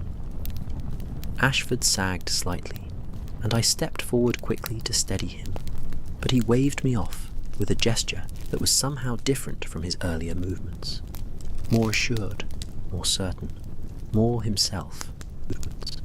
"I remember," he said, and his voice was fully his own now, no longer carrying that strange choral quality. "Everything. Eleanor, the research, the danger, the decision to forget, and why I needed to find you, Mr. Holmes. Dr. Watson, I remember it all." He stepped out of the doorway's threshold, back into the ordinary space of the stone chamber, and I could see that the man who emerged was fundamentally different from the one who had entered. Not physically changed, but present in a way he hadn't been before, fully inhabiting himself, rather than haunting the edges of an absent identity. "Tell us," Holmes said softly, "now that you remember, what is it we need to know?" Ashford drew a deep breath, organizing his recovered thoughts.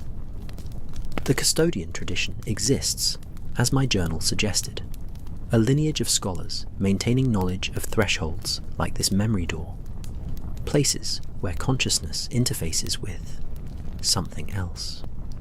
Different traditions call it different things: the collective unconscious, the Akashic records, the realm of pure forms.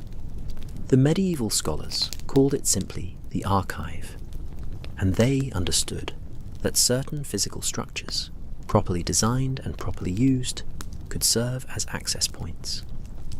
And Eleanor Whitmore, I prompted gently, is the current keeper of the custodian tradition in Britain," Ashford continued. "She's brilliant, dedicated, and now in terrible danger because of what we discovered together. You see, our research revealed that there are forces, modern organizations descended from historical opponents of the custodian tradition, who want to control access to these thresholds. Not destroy them, but monopolize them, use them for purposes the custodians consider ethically unconscionable." "What sort of purposes?" Holmes asked, though his expression suggested he was already formulating theories.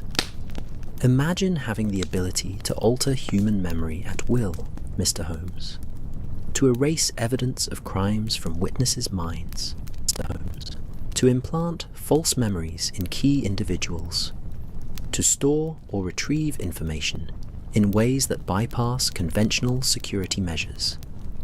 The potential for abuse is nearly limitless, and these organizations, they call themselves the Veiled Assembly, have been pursuing that potential for decades." "And they discovered your research with Miss Whitmore," Holmes concluded. "Yes, we were too open in our inquiries, too visible in our experiments. The Assembly sent agents to observe us, then to intimidate us, then to attempt to forcibly recruit us. When we refused, they made it clear that they would acquire our knowledge by whatever means necessary, including violence if required." "So, you hid your memories," I said, beginning to understand the full scope of the desperate gambit Ashford had undertaken. "You removed the dangerous knowledge from your active consciousness, making yourself useless to the Assembly, while simultaneously preventing them from extracting information even through torture or advanced interrogation." "Precisely, Dr. Watson, and I arranged for myself to find Mr. Holmes because I knew, from reputation and from Eleanor's own research, that you were among the very few people in London with both the capability and the integrity to handle this situation appropriately." Holmes had begun pacing again, his mind clearly racing through implications and formulating plans. "Where is Miss Whitmore now? Is she safe?" "She has gone into hiding, using methods the custodian tradition has perfected over centuries. But she cannot remain hidden indefinitely, and the Assembly will not abandon their pursuit. We need help, Mr. Holmes. We need someone capable of confronting the Assembly, of protecting the custodian tradition, of ensuring that these thresholds remain accessible to humanity as a whole." rather than being monopolized by a secretive cabal. A tall order, Holmes observed dryly, but not, I think, an impossible one. However, we must proceed carefully. Impossible one. These assembly members, do you know their identities, their methods, their organizational structure? Ashford nodded grimly. Everything Eleanor and I learned is now restored to my memory, including names, locations, and methods. I can provide you with detailed intelligence about their operations. But we must move quickly, Mr. Holmes. The Assembly will have been watching for any sign of my memory restoration. The moment they learn I've recovered my knowledge. He was interrupted by a sound from the outer chambers. Footsteps, multiple people moving with purposeful speed through the stone corridors. Holmes's expression sharpened instantly, his hand moving to his pocket, where I knew he kept a small revolver for emergencies. Dr. Blackwood, is anyone else scheduled to access these chambers today? Holmes asked urgently. No one, Blackwood confirmed, his face pale. We locked the outer door when we entered, and I have the only key. Then we have uninvited guests, Holmes said grimly. Gentlemen, I suggest we prepare to defend ourselves. Mr. Ashford, is there another exit from these chambers? No, Ashford replied, moving to Holmes's side. The memory door is symbolic, not functional. It leads nowhere physically. We're trapped unless we can reach the entrance corridor. The footsteps had grown closer now, echoing through the connected chambers, accompanied by low voices, speaking in tones too quiet for words to be distinguished, but clear enough to convey purposeful coordination. Holmes positioned us quickly, Ashford behind the doorway structure, where he had some protection, Dr. Blackwood and his colleagues near the chamber's far wall, Watson and himself flanking the entrance with what defensive capability we could muster, given our limited weapons.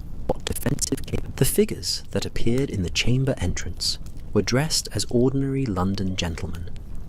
Good coats, proper hats, respectable appearances. But something in their manner and coordinated movement suggested professional training and dangerous intent. There were 4 of them, and they fanned into the chamber with military precision, their hands notably in their pockets, in ways that suggested concealed weapons. Mr. Ashford, the leader, spoke, a middle-aged man with aristocratic features and cold, intelligent eyes. How delightful to find you've recovered your memory. You've saved us considerable trouble in extracting that information through less pleasant methods. Lord Ashcroft. Ashford identified him, his voice steady despite obvious tension. I should have known the Assembly would send you. Your family has opposed the custodian tradition for 3 generations, hasn't it? 4, actually, Lord Ashcroft corrected mildly. Since my great-grandfather's time. The Assembly has always recognized that certain forms of knowledge are too dangerous for general access, that some secrets must be controlled by those with wisdom and authority to wield them appropriately. You mean controlled by those with power who wish to maintain and expand that power? Holmes interjected, his tone sharp with contempt. I know your type, Lord Ashcroft. You cloak ambition and greed in noble language about protection and responsibility, but your true motive is always control. Ashcroft's eyes shifted to Holmes, recognition flickering across his features. Mr. Sherlock Holmes, the Assembly has extensive files on you.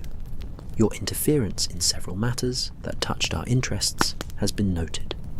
I admit I'm disappointed to find you involved in this affair. I had hoped to avoid unpleasantness with someone of your reputation. Then I suggest you and your colleagues depart immediately. Holmes replied coolly. Suggest you and your colleagues. These chambers are under the protection of the Archaeological Society, and, by extension, the Crown. Your presence here is illegal, and any violence you attempt will have consequences extending to the highest levels of government. Brave words, Ashcroft said, and now there was steel beneath his cultured tones. But ineffective, I fear. The Assembly's reach extends further than you imagine, Mr. Holmes, including into those highest levels you reference. Now, Mr. Ashford, you will accompany us peacefully, along with any materials you've recovered from these chambers, or we will take you forcibly, and anyone who interferes will suffer accordingly. I think not. A new voice spoke from behind Ashcroft's group, and everyone's attention whipped toward the chamber entrance where a woman had appeared, perhaps 30 years of age, with striking features and eyes that held both intelligence and fierce determination. Eleanor, Ashford breathed, relief and concern mingling in his voice. Miss Whitmore, I presume, Holmes said, and I could hear the satisfaction in his tone. The arrival of this new player clearly provided options that had not existed moments before. Eleanor Whitmore stepped into the chamber with calm confidence, apparently unintimidated by Lord Ashcroft's assembled force. Lord Ashcroft, still pursuing your family's vendetta against knowledge you can't monopolize. How predictable. Miss Whitmore, Ashcroft acknowledged, though his expression had tightened with frustration. You've led us a merry chase these past weeks. How accommodating of you to finally reveal yourself. Oh, I didn't reveal myself, Eleanor replied with a slight smile. I've been here the entire time, in the outer chambers, watching your clumsy forced entry and listening to your threats. I used the waiting time to summon assistance.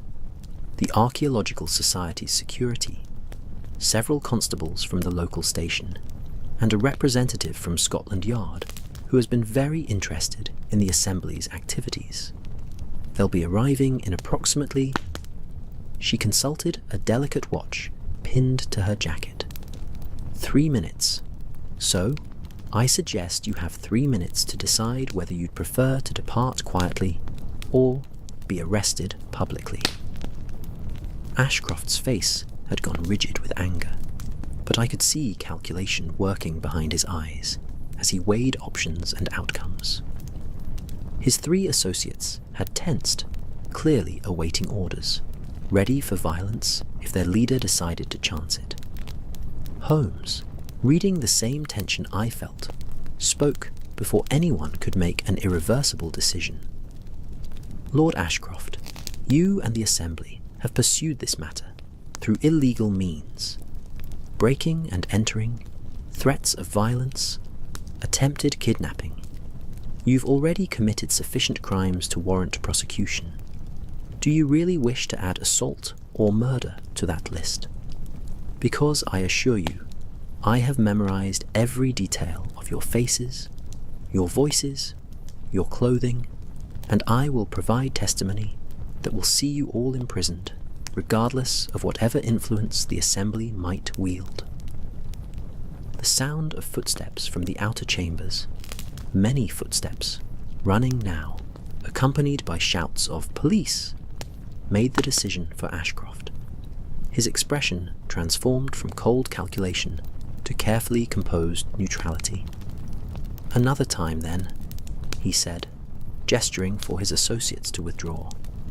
But be assured, Mr. Holmes, Miss Whitmore, Mr. Ashford, this matter is far from concluded. The Assembly does not abandon its purposes, merely adjusts its methods. They retreated swiftly, disappearing into the outer chambers, and we heard sounds of altercation and confusion as they apparently collided with the arriving constables and society security.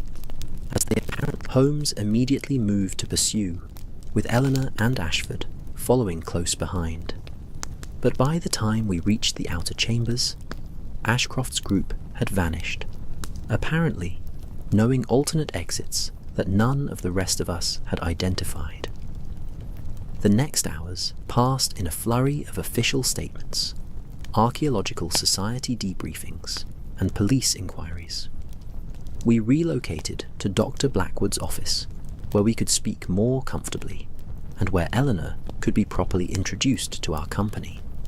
She was indeed remarkable, clearly the keeper of extensive esoteric knowledge, yet grounded and practical in her approach, scholarly, yet capable of decisive action, precisely the sort of person who might genuinely serve as guardian of something as significant as the custodian tradition. She and Ashford clearly shared deep mutual respect and affection, though whether their partnership was purely professional or extended to personal attachment was not something I felt appropriate to inquire about directly. Over tea, because of course there must be tea after such extraordinary events, Eleanor explained the fuller context of the custodian tradition and its ongoing conflict with the Veiled Assembly. The story stretched back centuries, involving philosophical disputes about the proper relationship between humanity and what she termed threshold knowledge, information that existed at the boundaries of conventional understanding, accessible only through altered states of consciousness or special physical locations like the memory door. The custodian tradition held that such knowledge should be available to any sincere seeker willing to undertake the necessary training and preparation. The assembly argued that most people lacked the wisdom or stability to handle threshold knowledge safely, that it must be restricted to elite guardians who would determine appropriate uses. Restricted. In practice, Eleanor said, her tone dry. This philosophical disagreement translates into the assembly wanting to monopolize power while pretending to protect humanity. They've attempted to seize or destroy every threshold site they've discovered, to acquire or eliminate every custodian who refuses to join them. The conflict has claimed lives, destroyed knowledge, and set back human understanding by generations. And now, Holmes asked, with your location exposed, and Ashcroft aware that Mr. Ashford has recovered his memory, what is your next move? Eleanor and Ashford exchanged a long glance, some wordless communication passing between them. Finally, Ashford spoke. We believe it's time to move from secrecy to publicity. The custodian tradition has survived by hiding, by keeping knowledge restricted to trusted circles. But that approach has clearly failed against the Assembly's resources and ruthlessness. Instead, we propose to publish our findings, academic papers, public lectures, demonstrations for credible witnesses. If threshold knowledge becomes widely known, the Assembly loses its leverage. They cannot monopolize what everyone can access. A dangerous gambit, I observed. You'll be exposing yourselves to significant risk. We're already at risk, Eleanor pointed out. At least this way, if something happens to us, the knowledge survives. And perhaps, if enough credible scholars and institutions become involved, even the Assembly will be forced to abandon its monopolistic ambitions. Holmes had been listening intently, his steepled fingers pressed against his lips in that characteristic pose of deep thought. Now he lowered his hands and leaned forward. I believe your strategy is sound, though it will require careful implementation. You'll need allies, protection, and strategic communication. I can provide some assistance with these requirements, as can Doctor. I can provide Watson and certain of our contacts within government and academic circles. We would be grateful for any help, Ashford said. Though, We cannot ask you to share our danger indefinitely, Mr. Holmes. You've already done more than we had any right to expect." "On the contrary," Holmes replied, "I find your situation fascinating from multiple perspectives. The mystery itself, the philosophical questions it raises about memory and consciousness, and the opportunity to thwart an organization as arrogant and dangerous as this veiled assembly. Unless you explicitly forbid my involvement, I intend to see this matter through to whatever conclusion it reaches." And so, a partnership was established there in Dr. Blackwood's cluttered office, over tea and biscuits and scholarly journals, with gas lamps burning low as evening deepened outside. Plans were made for protecting Eleanor and Ashford, for documenting their research in forms that could be rapidly distributed if necessary, for identifying and approaching potential allies within academic and governmental institutions. Dr. Blackwood pledged the Archaeological Society's support, recognizing that the St. Bartholomew's discovery was too significant to be suppressed or monopolized by any single group. Arrangements were made for continued study of the memory door under proper supervision and ethical oversight, with findings to be published for general scholarly access. By the time we finally returned to Baker Street, full darkness had fallen, and London's gas lamps cast their familiar amber glow across rain-washed streets. The city had returned to its ordinary rhythms, indifferent to the extraordinary events that had unfolded in the chambers beneath St. Bartholomew's Church, unconscious of threshold mysteries and ancient custodian traditions and veiled assemblies pursuing their hidden agendas. But we carried that knowledge now, Holmes and I, drawn into yet another of those cases that begin with simple mysteries. A man without memory arriving on a rainy night, and expand into questions that touch the fundamental nature of human consciousness, and the eternal struggle between those who would share knowledge freely and those who would control it for their own purposes. Mrs. Hudson had maintained the fire in our sitting room, and it burned welcomingly as we settled into our familiar chairs. The comfort of that known space, after the strangeness of ancient chambers and memory doors and luminous fog, felt particularly precious, a reminder that magic and mystery might exist at the world's edges, but ordinary human warmth and friendship remained the foundation upon which all else was built. "Quite an evening," I observed, accepting the brandy Holmes poured for each of us. "Indeed," he agreed, settling into his chair with visible satisfaction. "And only the beginning, I suspect. Miss Whitmore and Mr. Ashford have set themselves a formidable task, bringing threshold knowledge into public awareness while simultaneously defending themselves against an organization that has spent centuries perfecting methods of concealment and control. Do you think they'll succeed?" Holmes gazed into the fire, considering the question with his characteristic thoroughness. "I think they have a better chance than they might have had without their memory door gambit, without finding their way to us, without forcing the assembly to reveal itself prematurely. And I think that sometimes the most important factor in human affairs is not superior resources or position, but simply the courage to act on one's principles despite danger. By that measure, Miss Whitmore and Mr. Ashford are formidably equipped." I sipped my brandy, savouring its warmth and the greater warmth of friendship and purpose shared. Its warmth. Outside, London murmured its nighttime symphony. Distant voices, carriage wheels on cobblestones, the perpetual background hum of humanity pursuing its countless purposes.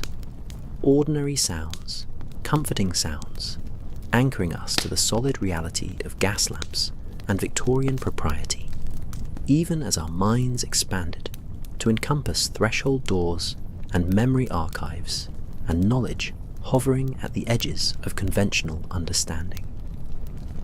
"Holmes," I said, after a companionable silence, "do you ever wonder what other mysteries exist that we simply haven't encountered yet?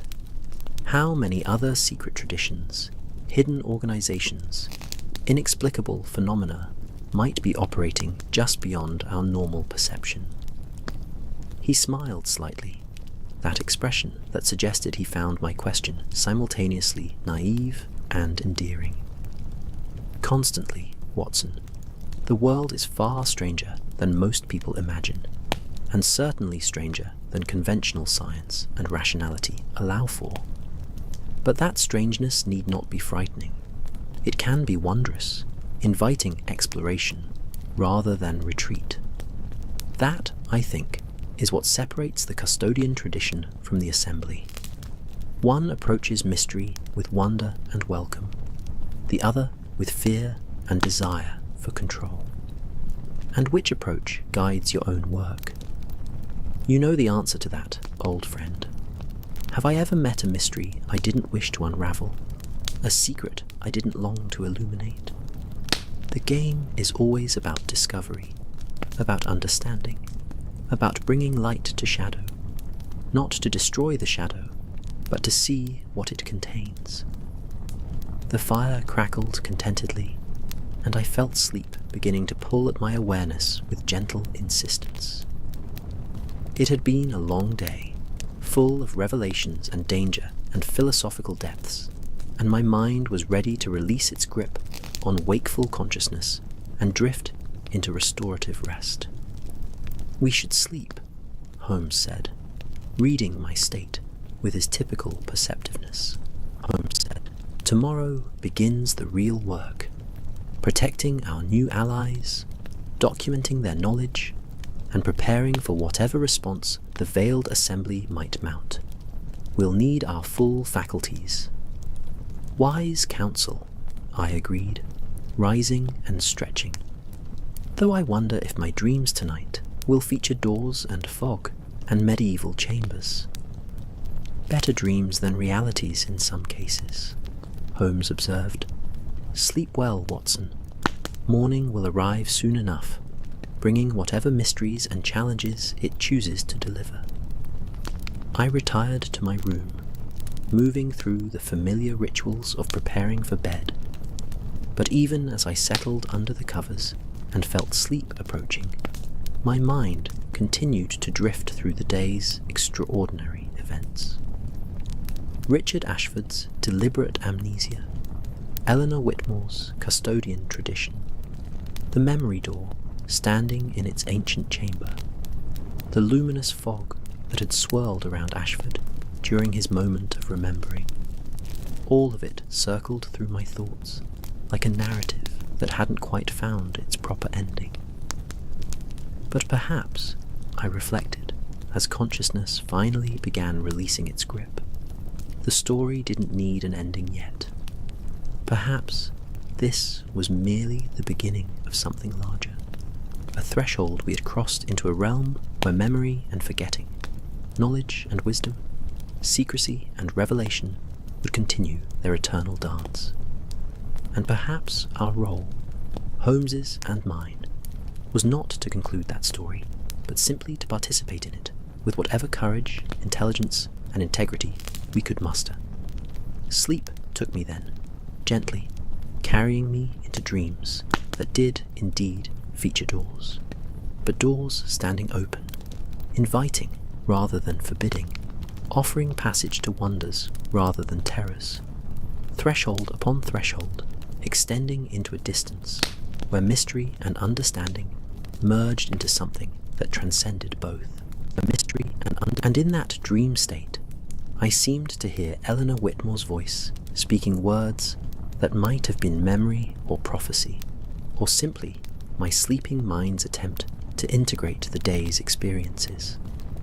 Every threshold is both an ending and a beginning.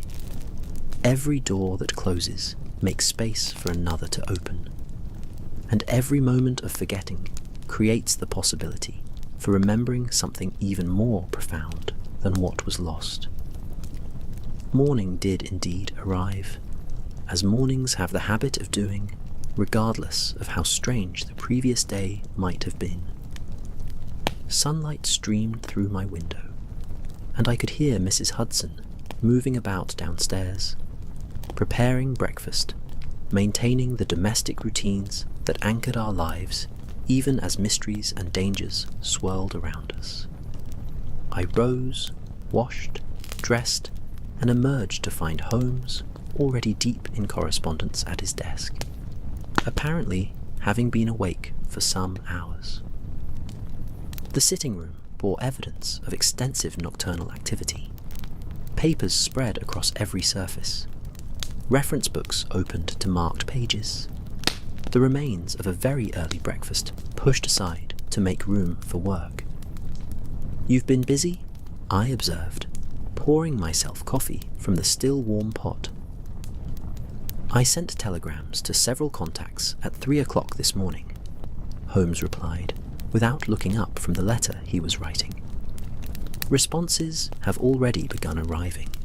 I'm pleased to report that we have successfully arranged secure accommodation for Miss Whitmore and Mr. Ashford, established a communication network that should be reasonably secure from assembly interference, and begun preliminary outreach to scholars and institutions who might support their work.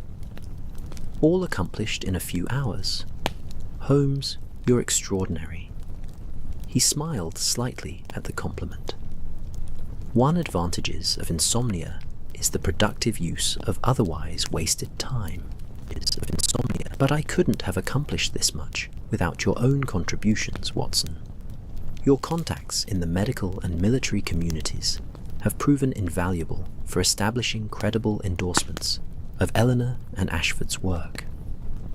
I was about to ask what contacts of mine he had presumed to activate on my behalf when a sharp knock at our door interrupted. Mrs. Hudson's voice called up that we had visitors, Miss Whitmore and Mr. Ashford, apparently already awake and anxious to continue the previous day's work. They entered, looking considerably more rested than when we'd last parted, though still bearing evidence of strain and vigilance.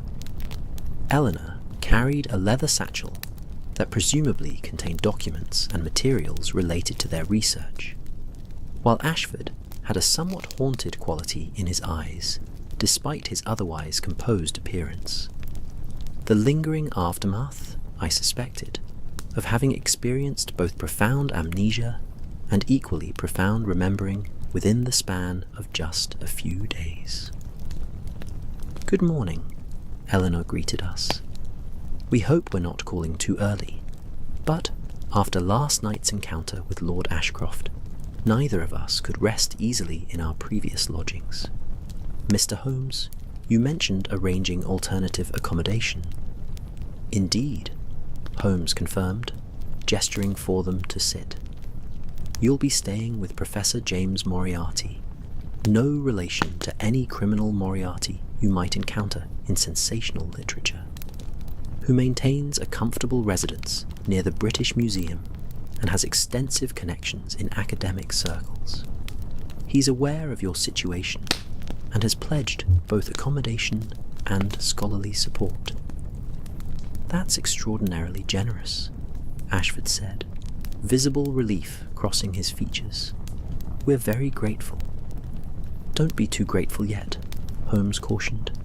"Professor Moriarty is a brilliant but eccentric mathematician with strong opinions about everything from breakfast tea to epistemological philosophy.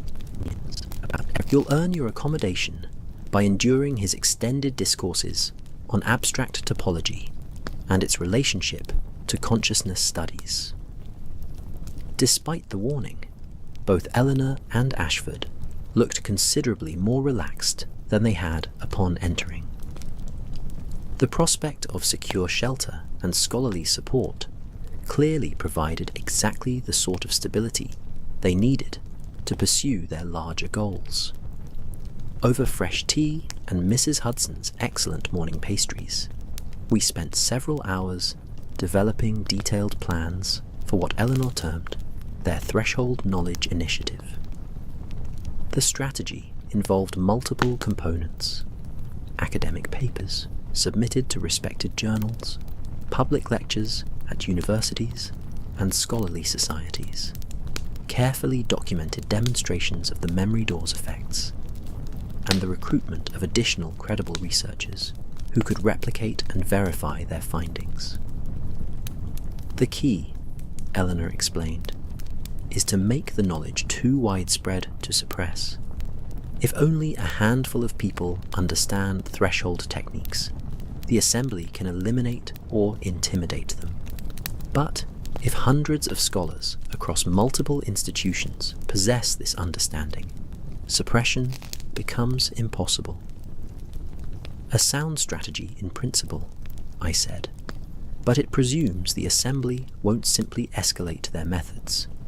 If they're willing to use threats and intimidation against individuals, might they not employ similar tactics on a larger scale? They might try, Ashford acknowledged, but institutional violence attracts institutional response. If the assembly began threatening universities or attacking scholarly societies, they would bring down law enforcement and governmental scrutiny far beyond anything even their influence could deflect. Holmes had been listening carefully while adding occasional marginal notes to the planning documents Eleanor had spread across our table. Now he tapped one particular section thoughtfully. This demonstration you propose, showing the memory door's effects to credible witnesses, will be crucial, but also extremely delicate. The phenomenon is inherently subjective, depending on individual consciousness. How do you propose to make it evidential rather than merely anecdotal?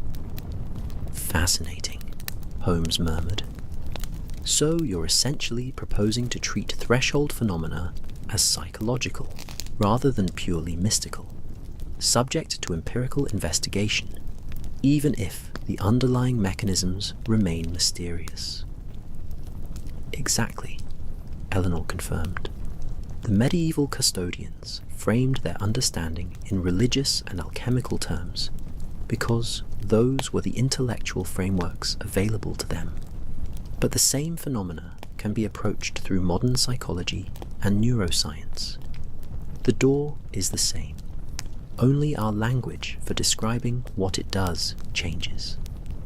We spent the rest of the morning developing these ideas in extensive detail, identifying potential collaborating researchers, drafting outlines for papers and lectures, discussing security measures and contingency plans should the assembly attempt to interfere. By early afternoon, we had established a comprehensive strategy that seemed, if not guaranteed to succeed, at least reasonably likely to achieve its objectives. As Eleanor and Ashford prepared to depart for their new accommodation with Professor Moriarty, I felt obligated to offer one final caution. You realize, I said gently, that even if your publication strategy succeeds completely, you'll be exposing yourselves to significant and ongoing attention. Scholarly fame can be as burdensome as danger in its own way. Eleanor smiled, her expression of genuine warmth and acceptance. Dr. Watson, we chose this path knowing its costs. Richard deliberately erased his own memories to protect knowledge he considered too important to lose. I've spent my entire adult life maintaining a tradition most people would dismiss as fantasy or delusion. We're not afraid of attention or scrutiny. We welcome it. Secrets lose their power when they become public knowledge, and we want these particular secrets to lose their power over humanity's relationship with consciousness and memory. After they had departed, Holmes and I sat in companionable silence for some time, each processing the extraordinary events of the past day and night in our own way. The sitting room had returned to its usual comfortable disorder. The morning's planning documents now filed away, the fire burning gently in the hearth, London's familiar sounds filtering in from the street below. "Do you believe it, Holmes?" I finally asked. "All of it? Memory doors, threshold knowledge, traditions stretching back centuries? Or is there some more prosaic explanation we haven't yet considered?" He was quiet for a long moment, gazing into the fire with that distant expression that indicated deep contemplation. "I believe," he said slowly, "that consciousness is far stranger and more remarkable than conventional understanding allows. I believe that human memory operates according to principles we have barely begun to investigate scientifically. And I believe that places and practices can indeed affect consciousness in ways that appear mystical, but may simply reflect psychological and neurological mechanisms we don't yet comprehend." "So, you think the memory door actually works? That it's not merely suggestion or theatrical staging?" I witnessed Richard Ashford undergo a profound transformation while standing within that doorway, Watson. I observed the luminous fog that appeared around him. Not metaphorical fog, but something visibly present in the chamber. I cannot explain these phenomena through conventional physics or psychology, but neither can I dismiss them as fraud or delusion. But sometimes the most rational conclusion is that we are encountering something genuinely novel, something that will eventually be understood, but currently exceeds our explanatory frameworks. "That's remarkably humble for you," I observed with a slight smile. He returned the smile wryly. "I contain multitudes, Watson, including, occasionally, the capacity for admitting uncertainty. But I will say this: whether the memory door operates through mystical properties or undiscovered psychological principles, the struggle between Eleanor's custodian tradition and the veiled assembly is entirely real and entirely significant. The question of whether knowledge should be shared freely or controlled by elites, that's a conflict as old as human civilization and as relevant now as ever. And we've chosen our side in that conflict. We have indeed, just as we always do, Watson. We stand with those who pursue truth openly, rather than hoarding it secretly, with those who trust human wisdom, rather than fearing it, with those who open doors, rather than locking them. It's not complicated, really, once you recognize the fundamental pattern. I felt profound satisfaction at this statement, at the clarity of principle it represented. Holmes might be cynical about human nature in many respects, but at core, he possessed an unwavering commitment to certain values: justice, truth, the democratization of knowledge. And I was privileged to stand beside him in that commitment, to be his partner in cases both ordinary and extraordinary. The afternoon passed quietly after that, each of us pursuing our own activities. Holmes with his chemistry experiments, I with medical journals and correspondence. Mrs. Hudson served an early dinner, and as evening approached, we received a telegram from Eleanor confirming safe arrival at Professor Moriarty's residence, and successful initial meetings with several scholars who had agreed to support their Threshold Knowledge initiative.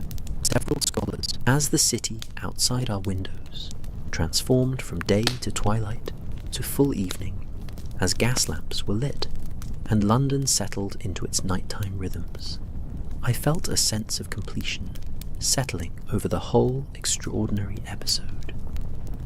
We had solved the mystery of Richard Ashford's amnesia, discovered the reason for his condition, helped him recover his lost memories.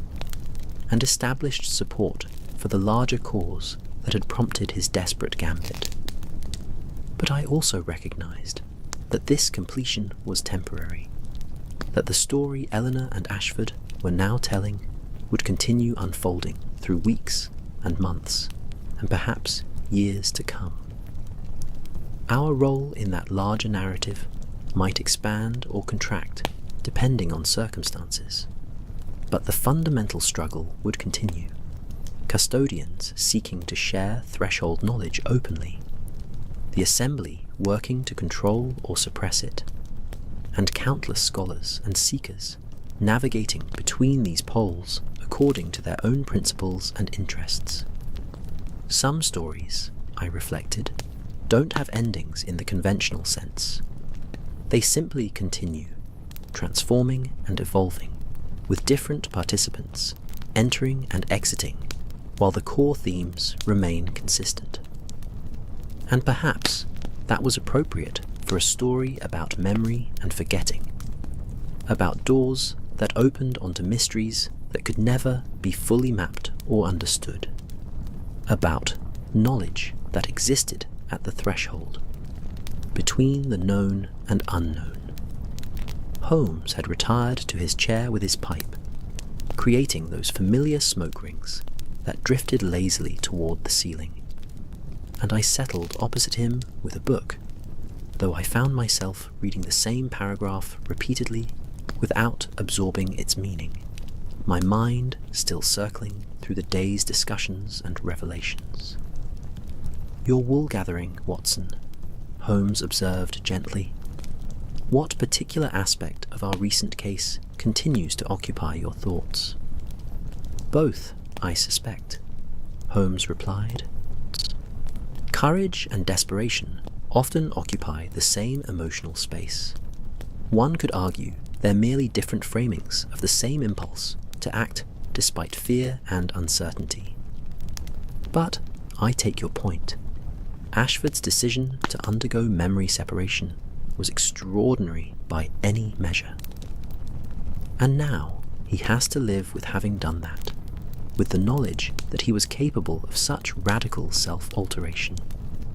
I wonder how that changes a person, knowing you can become a stranger to yourself and then recover. Perhaps it provides a certain freedom," Holmes suggested thoughtfully. "If identity is fluid enough to be deliberately altered and restored, then it becomes something we shape, rather than something that defines us absolutely. Ashford now knows himself as someone capable of profound transformation. That's potentially liberating, rather than merely disturbing." This perspective resonated with something I'd been feeling without quite articulating. "You're suggesting that the memory door's real gift isn't just the practical ability to hide dangerous knowledge, but the existential insight that memory and identity are more flexible than we normally recognize." "I'm suggesting that all truly significant discoveries are ultimately discoveries about human nature," Holmes clarified. "Eleanor and Ashford may believe they're investigating medieval mysticism or threshold consciousness, but what they're really learning is something about the extraordinary plasticity of human mind and memory.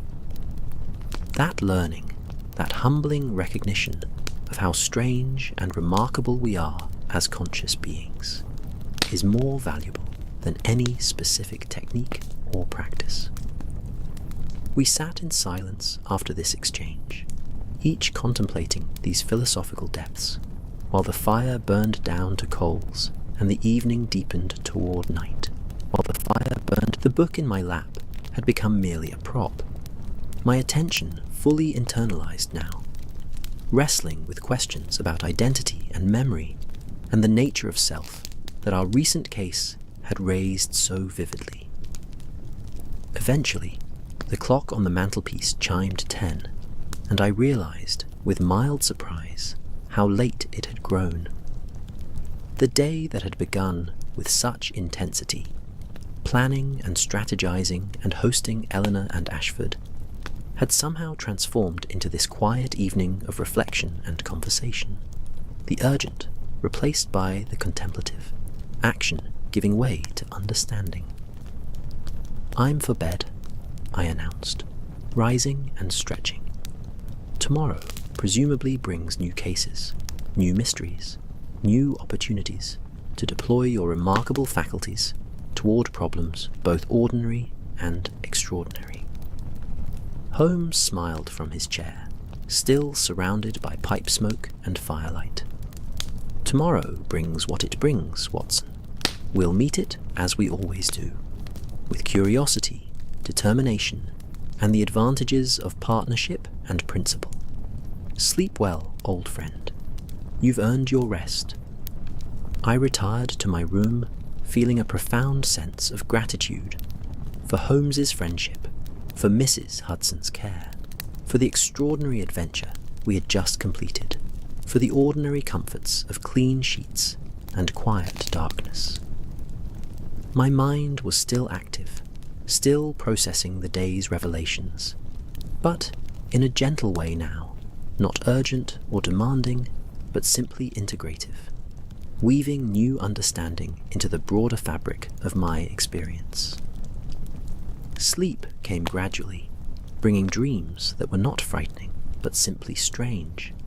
Dreams of doors and thresholds, of walking through fog that was simultaneously luminous and obscuring, of voices speaking in languages I didn't consciously understand, but somehow comprehended to level deeper than words.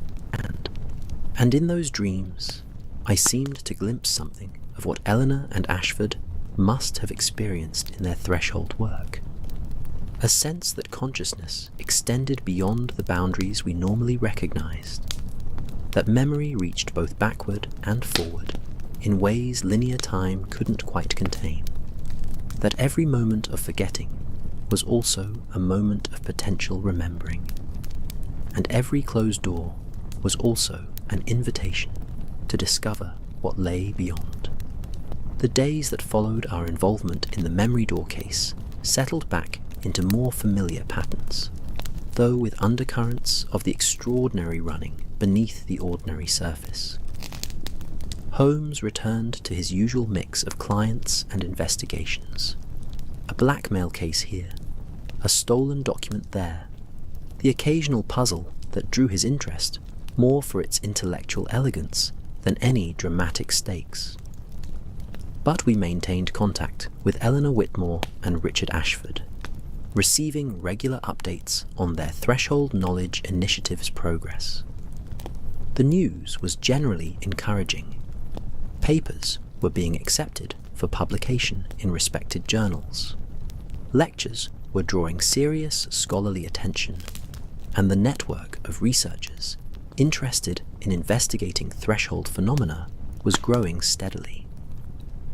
The Veiled Assembly, for its part, had apparently decided to adopt a more subtle approach after their confrontation beneath St. Bartholomew's Church.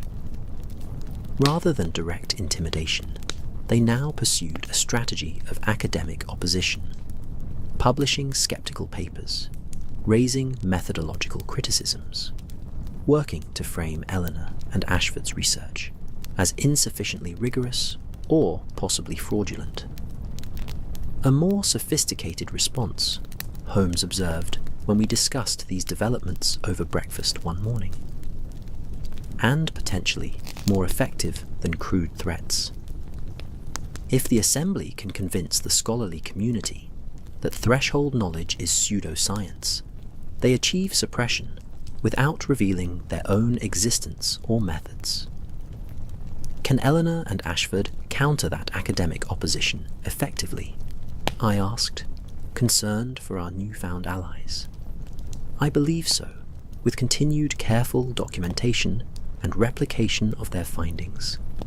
The advantage of genuine phenomena is that they can be demonstrated repeatedly to honest observers. The Assembly's skeptical papers can raise doubts, but they cannot prevent direct verification by interested researchers. This prediction proved accurate over the subsequent weeks. Reports filtered back to us of successful threshold demonstrations conducted before credible witnesses at universities in Oxford, Cambridge, and Edinburgh. The phenomenon remained controversial and hotly debated, but it could no longer be dismissed as mere delusion or theatrical trickery. Something genuine was occurring in those stone chambers beneath St. Bartholomew's, and in similar sites, Eleanor's custodian tradition had maintained knowledge of something that affected memory and consciousness in measurable ways, even if the mechanisms remained mysterious. One evening, approximately 6 weeks after the initial case, we received a personal visit from Eleanor and Ashford, who arrived at Baker Street carrying a bottle of excellent wine and expressions of quiet triumph. "We wanted to thank you properly," Eleanor explained, as Mrs. Hudson showed them up to our sitting room. "The initiative has reached a tipping point. Enough credible researchers are now involved that suppression has become effectively impossible. The Assembly will continue their opposition, certainly, but they've lost their ability to control or monopolize threshold knowledge. The doors, metaphorically and literally, are opening. We celebrated with the wine and with Mrs. Opening. Hudson's contribution of a particularly fine dinner, conversation ranging across the week's developments and future possibilities. Ashford seemed transformed from the confused amnesiac who had arrived at our door, confident now, integrated, fully inhabiting his recovered identity, while also carrying visible awareness of how fragile that identity could be, how contingent on memory's proper functioning. "I still dream about the fog sometimes," he admitted at one point, "that luminous fog that accompanied the memory separation and restoration. In dreams, it's not frightening, just present, waiting, as though some part of me remains perpetually at that threshold, simultaneously remembering and forgetting, simultaneously myself and the stranger I became." "Perhaps that's the real wisdom threshold knowledge offers," I suggested, the wine making me philosophical. Not specific techniques or practices, but the recognition that we're all strangers to ourselves in various ways. That identity is simultaneously solid and fluid, that we're forever crossing thresholds between who we were and who we're becoming. Eleanor raised her glass in acknowledgement of this sentiment. "Beautifully put, Dr. Watson. The medieval custodians would have expressed it differently, in religious or mystical language, but the insight is the same. We are all, always, walking through doors, between past and present, memory and experience, the known and unknown. The memory door simply makes that perpetual threshold crossing visible and intentional."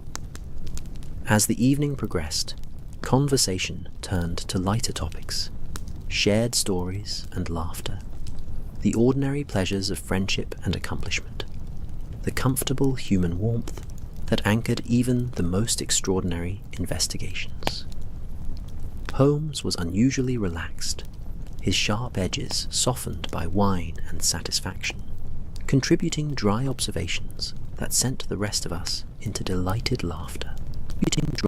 Eventually, Eleanor and Ashford took their leave, returning to their ongoing work, but clearly grateful for this moment of celebration and connection. After they had departed, Holmes and I remained by the fire, neither quite ready to surrender the evening's warmth to solitary sleep. "We did well there, Watson," Holmes said quietly, his eyes reflecting firelight. "Not merely solving the mystery, though we did that adequately enough, but connecting them with resources and support that allowed their larger purpose to succeed. That's perhaps the more significant achievement.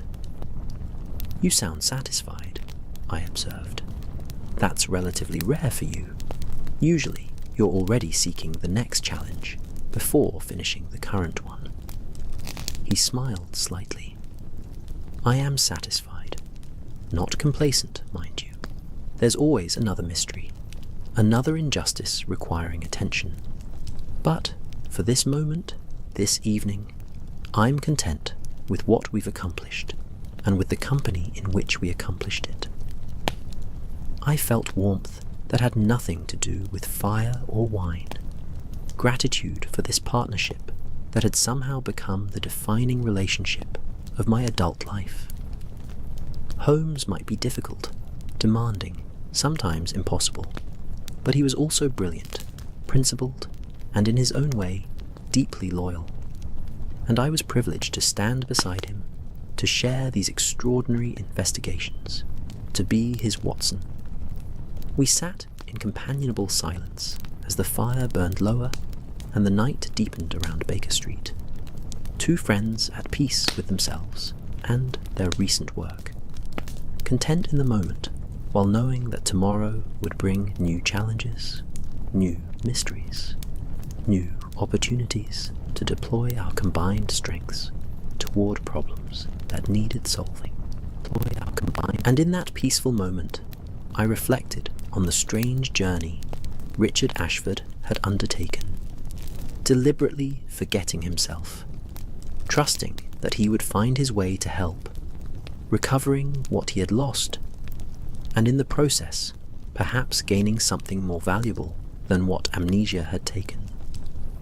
His locked door had opened, his lost memories had been recovered, and in the process, knowledge that might have remained hidden forever had been brought into the light. Sometimes, I thought, as sleep finally began pulling at my awareness, sometimes the greatest courage is not in remembering, but in choosing to forget, trusting that what is essential will return when needed, that identity is resilient enough to survive even radical interruption, that memory is not a prison, but a door that opens both ways, toward past and future, toward forgetting and remembering, toward the stranger we were and the self we're becoming. The fire dimmed to embers, the city quieted outside our windows, and I felt myself drifting toward sleep, right there in my chair, too comfortable and too content to rouse myself for the short journey to my bedroom. Holmes appeared similarly inclined, his eyes half closed, his breathing slow and regular, pipe forgotten on the side table as consciousness released its insistent grip and allowed rest to claim its territory. And in that liminal space between waking and sleeping, I seemed to hear Eleanor's voice once more, speaking words that might have been memory or imagination, or simply my mind's way of integrating the extraordinary events we'd witnessed. Every door is both an ending and a beginning. Every threshold crossed changes the person who crosses it. Every moment of forgetting creates space for new memory to form. Every moment and every friendship, every partnership, every connection between souls. These too are doors, thresholds we cross together, memories we create and carry forward into whatever future awaits us beyond the next opening, the next passage, the next gentle invitation to step through into mystery and wonder. Sleep took me completely then, carrying me into dreams of doors and light, of chambers where memory lived in stone, of fog that was somehow both obstacle and revelation, of voices calling from across thresholds I couldn't quite see but knew were there, waiting, inviting, offering passage to understanding, that existed just beyond the edge of conscious knowing. And when morning came, as morning always does, regardless of how strange the dreams or profound the mysteries, I woke to find myself still in my chair, a blanket draped over me by Holmes's thoughtful hand, the fire relit by Mrs. Hudson's early attendants, and the familiar sounds of Baker Street coming to life outside our windows. A new day with its own challenges and opportunities, but also a continuation of something ongoing, something larger than any single day or case or investigation. A partnership, a friendship, a shared commitment to pursuing truth and justice wherever they might lead, through whatever doors might open, across whatever thresholds we might encounter.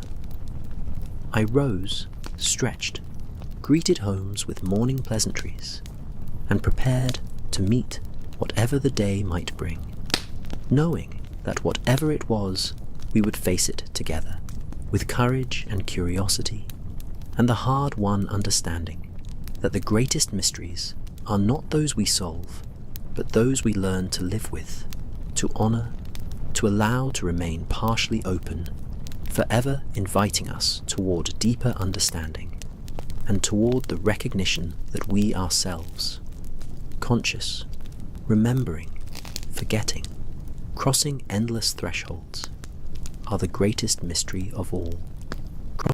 And so our story continues, as all true stories do, not ending but simply pausing, not resolving but transforming, door opening onto door, threshold leading to threshold, memory creating and recreating itself through the eternal dance of forgetting and remembering, of losing and finding, of becoming strangers to ourselves, only to recognize that strangeness as the deepest form of self-knowledge, the most profound form of human wisdom.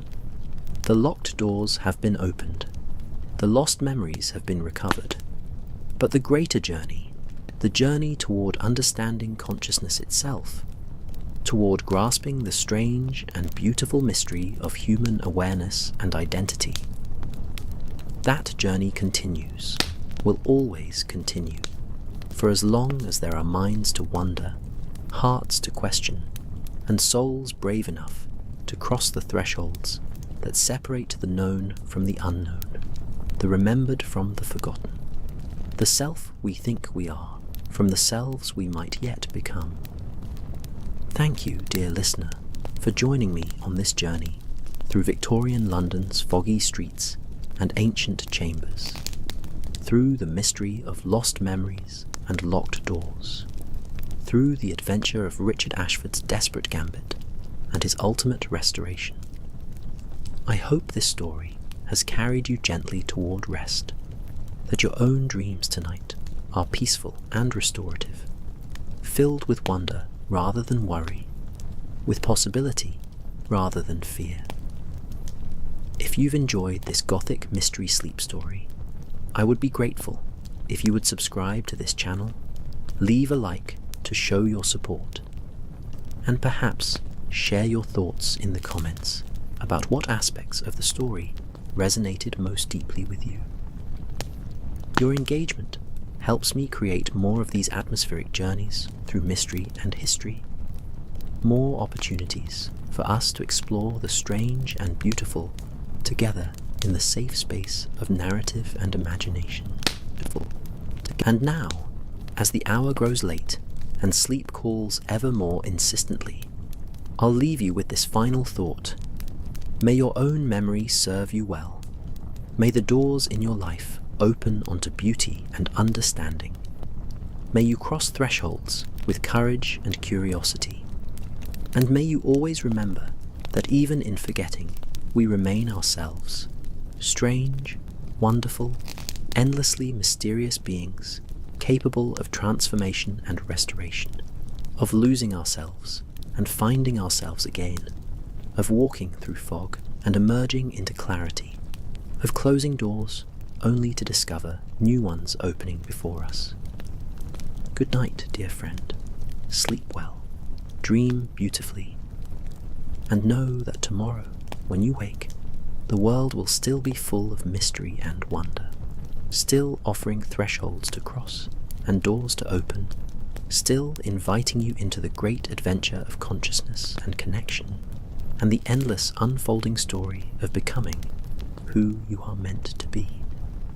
sweet dreams, peaceful rest, and until we meet again in another story, another mystery, another gentle journey towards sleep and renewal. Good night.